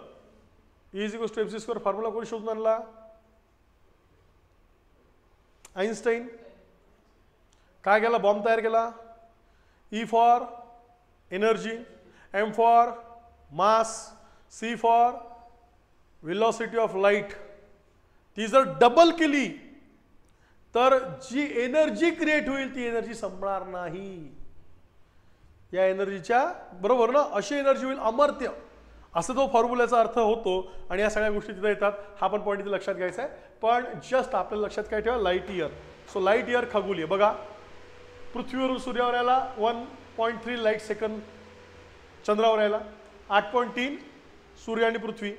पृथ्वीला सर्वात जवळचा तारा सूर्यानंतरचा प्रॉक्झिमा सेंच्युरी किती प्रकाश वर्ष दूर आहे आपल्यापासून, तो 4.2 लाईट इयर्स. पृथ्वीला सर्वात जवळचा तारा प्रॉक्झिमा सेंच्युरी हा पृथ्वीपासून किती याच्यात दूर आहे, तर 4.2 लाईट इयर्स. एवढा पॉईंट लक्षात ठेवा, हा प्रॉक्झिमा सेंच्युरी. आपल्याला एकच तारा दिसतो, सूर्य. तुम्ही सर काही सांगते, आम्ही तर किती तारे बघतो वर. अरे हो, पण त्यातले कुठले तारे माहीत नाही ना, डिस्टन्स थोडी माहिती आहे तुम्हाला. सूर्यानंतर सर्वात जवळचा तारा कोण आहे, प्रॉक्झिमा सेंच्युरी, 4.2 लाईट इयर्स. इथून इथं प्रकाश पोचायला किती लागते, 4.2 इतके त्याच्यातला कालावधी लागतो. असा तो बेसिक पॉईंट्स इथं दिलेला आहे. इज इट क्लिअर का? सो इतकं बेसिक मी म्हणून त्यातलं लक्षात ठेवायचं आहे. हा पहिला युनिट म्हणून. मग मी येतो आता बेसिक कोणाकडे, पृथ्वीकडे. क्लिअर का? अवकाश समजलं का, सूर्यमाला आणि ग्रह हे बेसिक समजलं का? मग आपण पुढच्या पॉईंटकडे जाऊ. ऑनलाईन समजलं का? एकदा लाईट इयर सांग. ठीक आहे. पहिलं लक्षात घ्यायचं आहे, प्रकाश वर्ष म्हणजे काय. प्रकाश वर्ष हे खगोलीय अंतर मोजण्यासाठी, पण खगोलीय अंतर आपण किलोमीटरमध्ये व्यक्त करू शकतो, कारण ते प्रचंड अंतर आहे ना. खगोलीय अंतर मोजण्यासाठीचं काही युनिट आहे. आता ही युनिट कधी असतं लक्षात घ्या. 2 ताऱ्यांमधलं अंतर जर मोजायचं असेल, 2 तारा अंतर किंवा 1 तारा आणि 1 ग्रह यातलं जरी अंतर मोजायचं असेल, ते अंतर कशा सांगतात, लाईट इयर. आता याच्यात आम्हाला फॅक्ट्स काय माहीत पाहिजे की व्हेलॉसिटी ऑफ लाईट काय आहे, प्रकाशाचा वेग काय आहे. प्रकाशाचा वेग हा काय आहे, approximately 3 lakh kilometre per second. लक्षात घ्यायचं आहे. मग आता जर आम्हाला पृथ्वी आणि कोणाचं अंतर काढायचं आहे, सूर्य, तर इथं सूर्यापासून निघाला, इथं पृथ्वी आहे, तर आम्ही काय करणार, इथं पोचायला 8 मिनिटं लागले.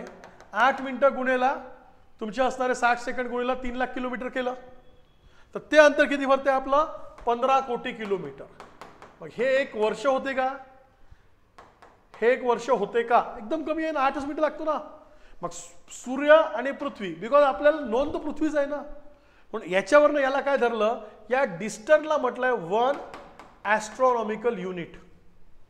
आणि जर प्रकाश वर्षभर ट्रॅव्हल करत राहिला तर असे किती ॲस्ट्रॉनॉमिकल युनिट लागतील आम्हाला, 60,000 ॲस्ट्रॉनॉमिकल युनिट. सो आपण एवढंच लक्षात ठेवायचं, प्रकाश वर्ष यूज द काय युनिट आहे, परिमाण आहे कशाचं, 2 खगोलीय अंतर मोजण्याचे.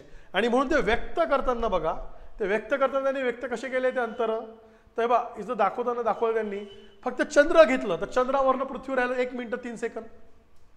प्रकाश चंद्रापासून परावर्तित होऊन सूर्य, चंद्र आणि परत पृथ्वी. पृथ्वीवरनं 8.3 टाकलेला आहे, कुठं 13 दिलेला आहे, कुठं 20 सेकंद दिलेलं आहे. ओके.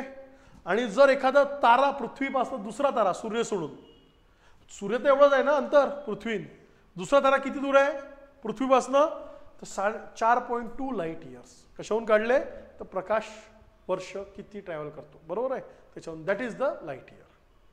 म्हणून त्याला लक्षात घ्यायचं आहे. क्लिअर का? बेसिक म्हणून क्लिअर का? मग आता पृथ्वी या टॉपिककडे यायचं आहे आपल्याला. ठीक आहे, कोणाकडे, पृथ्वी. आता हे झाली कुठली, खगोलीय बेसिक इन्फॉर्मेशन. ऑनलाईन क्लिअर एवढं चालेल. मग आपण मी याच्यातनं पहिला हे चालू करतो परत, जस्ट एक तर फक्त जे ऑनलाईनचं पोरांना रेकॉर्डिंग देणार आहे त्यासाठी एकदा हे टाकतो, जेव्हा मला दुसरी PPT माझी याच्यात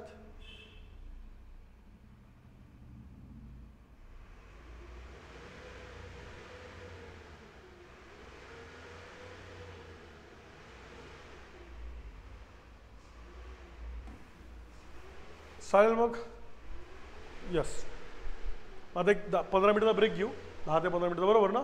मग मी पृथ्वीच्या बेसिक इन्फॉर्मेशनचं सेशन स्टार्ट करतो. जे ऑनलाईनचे विद्यार्थी असेल ज्यांना बॅच लावायची आहे, माहिती पाहिजे, काय पाहिजे, तुम्ही या कॉलवर या फोन नंबरवर संपर्क करा आणि तुमची बॅच विषयीची माहिती इथं घ्या.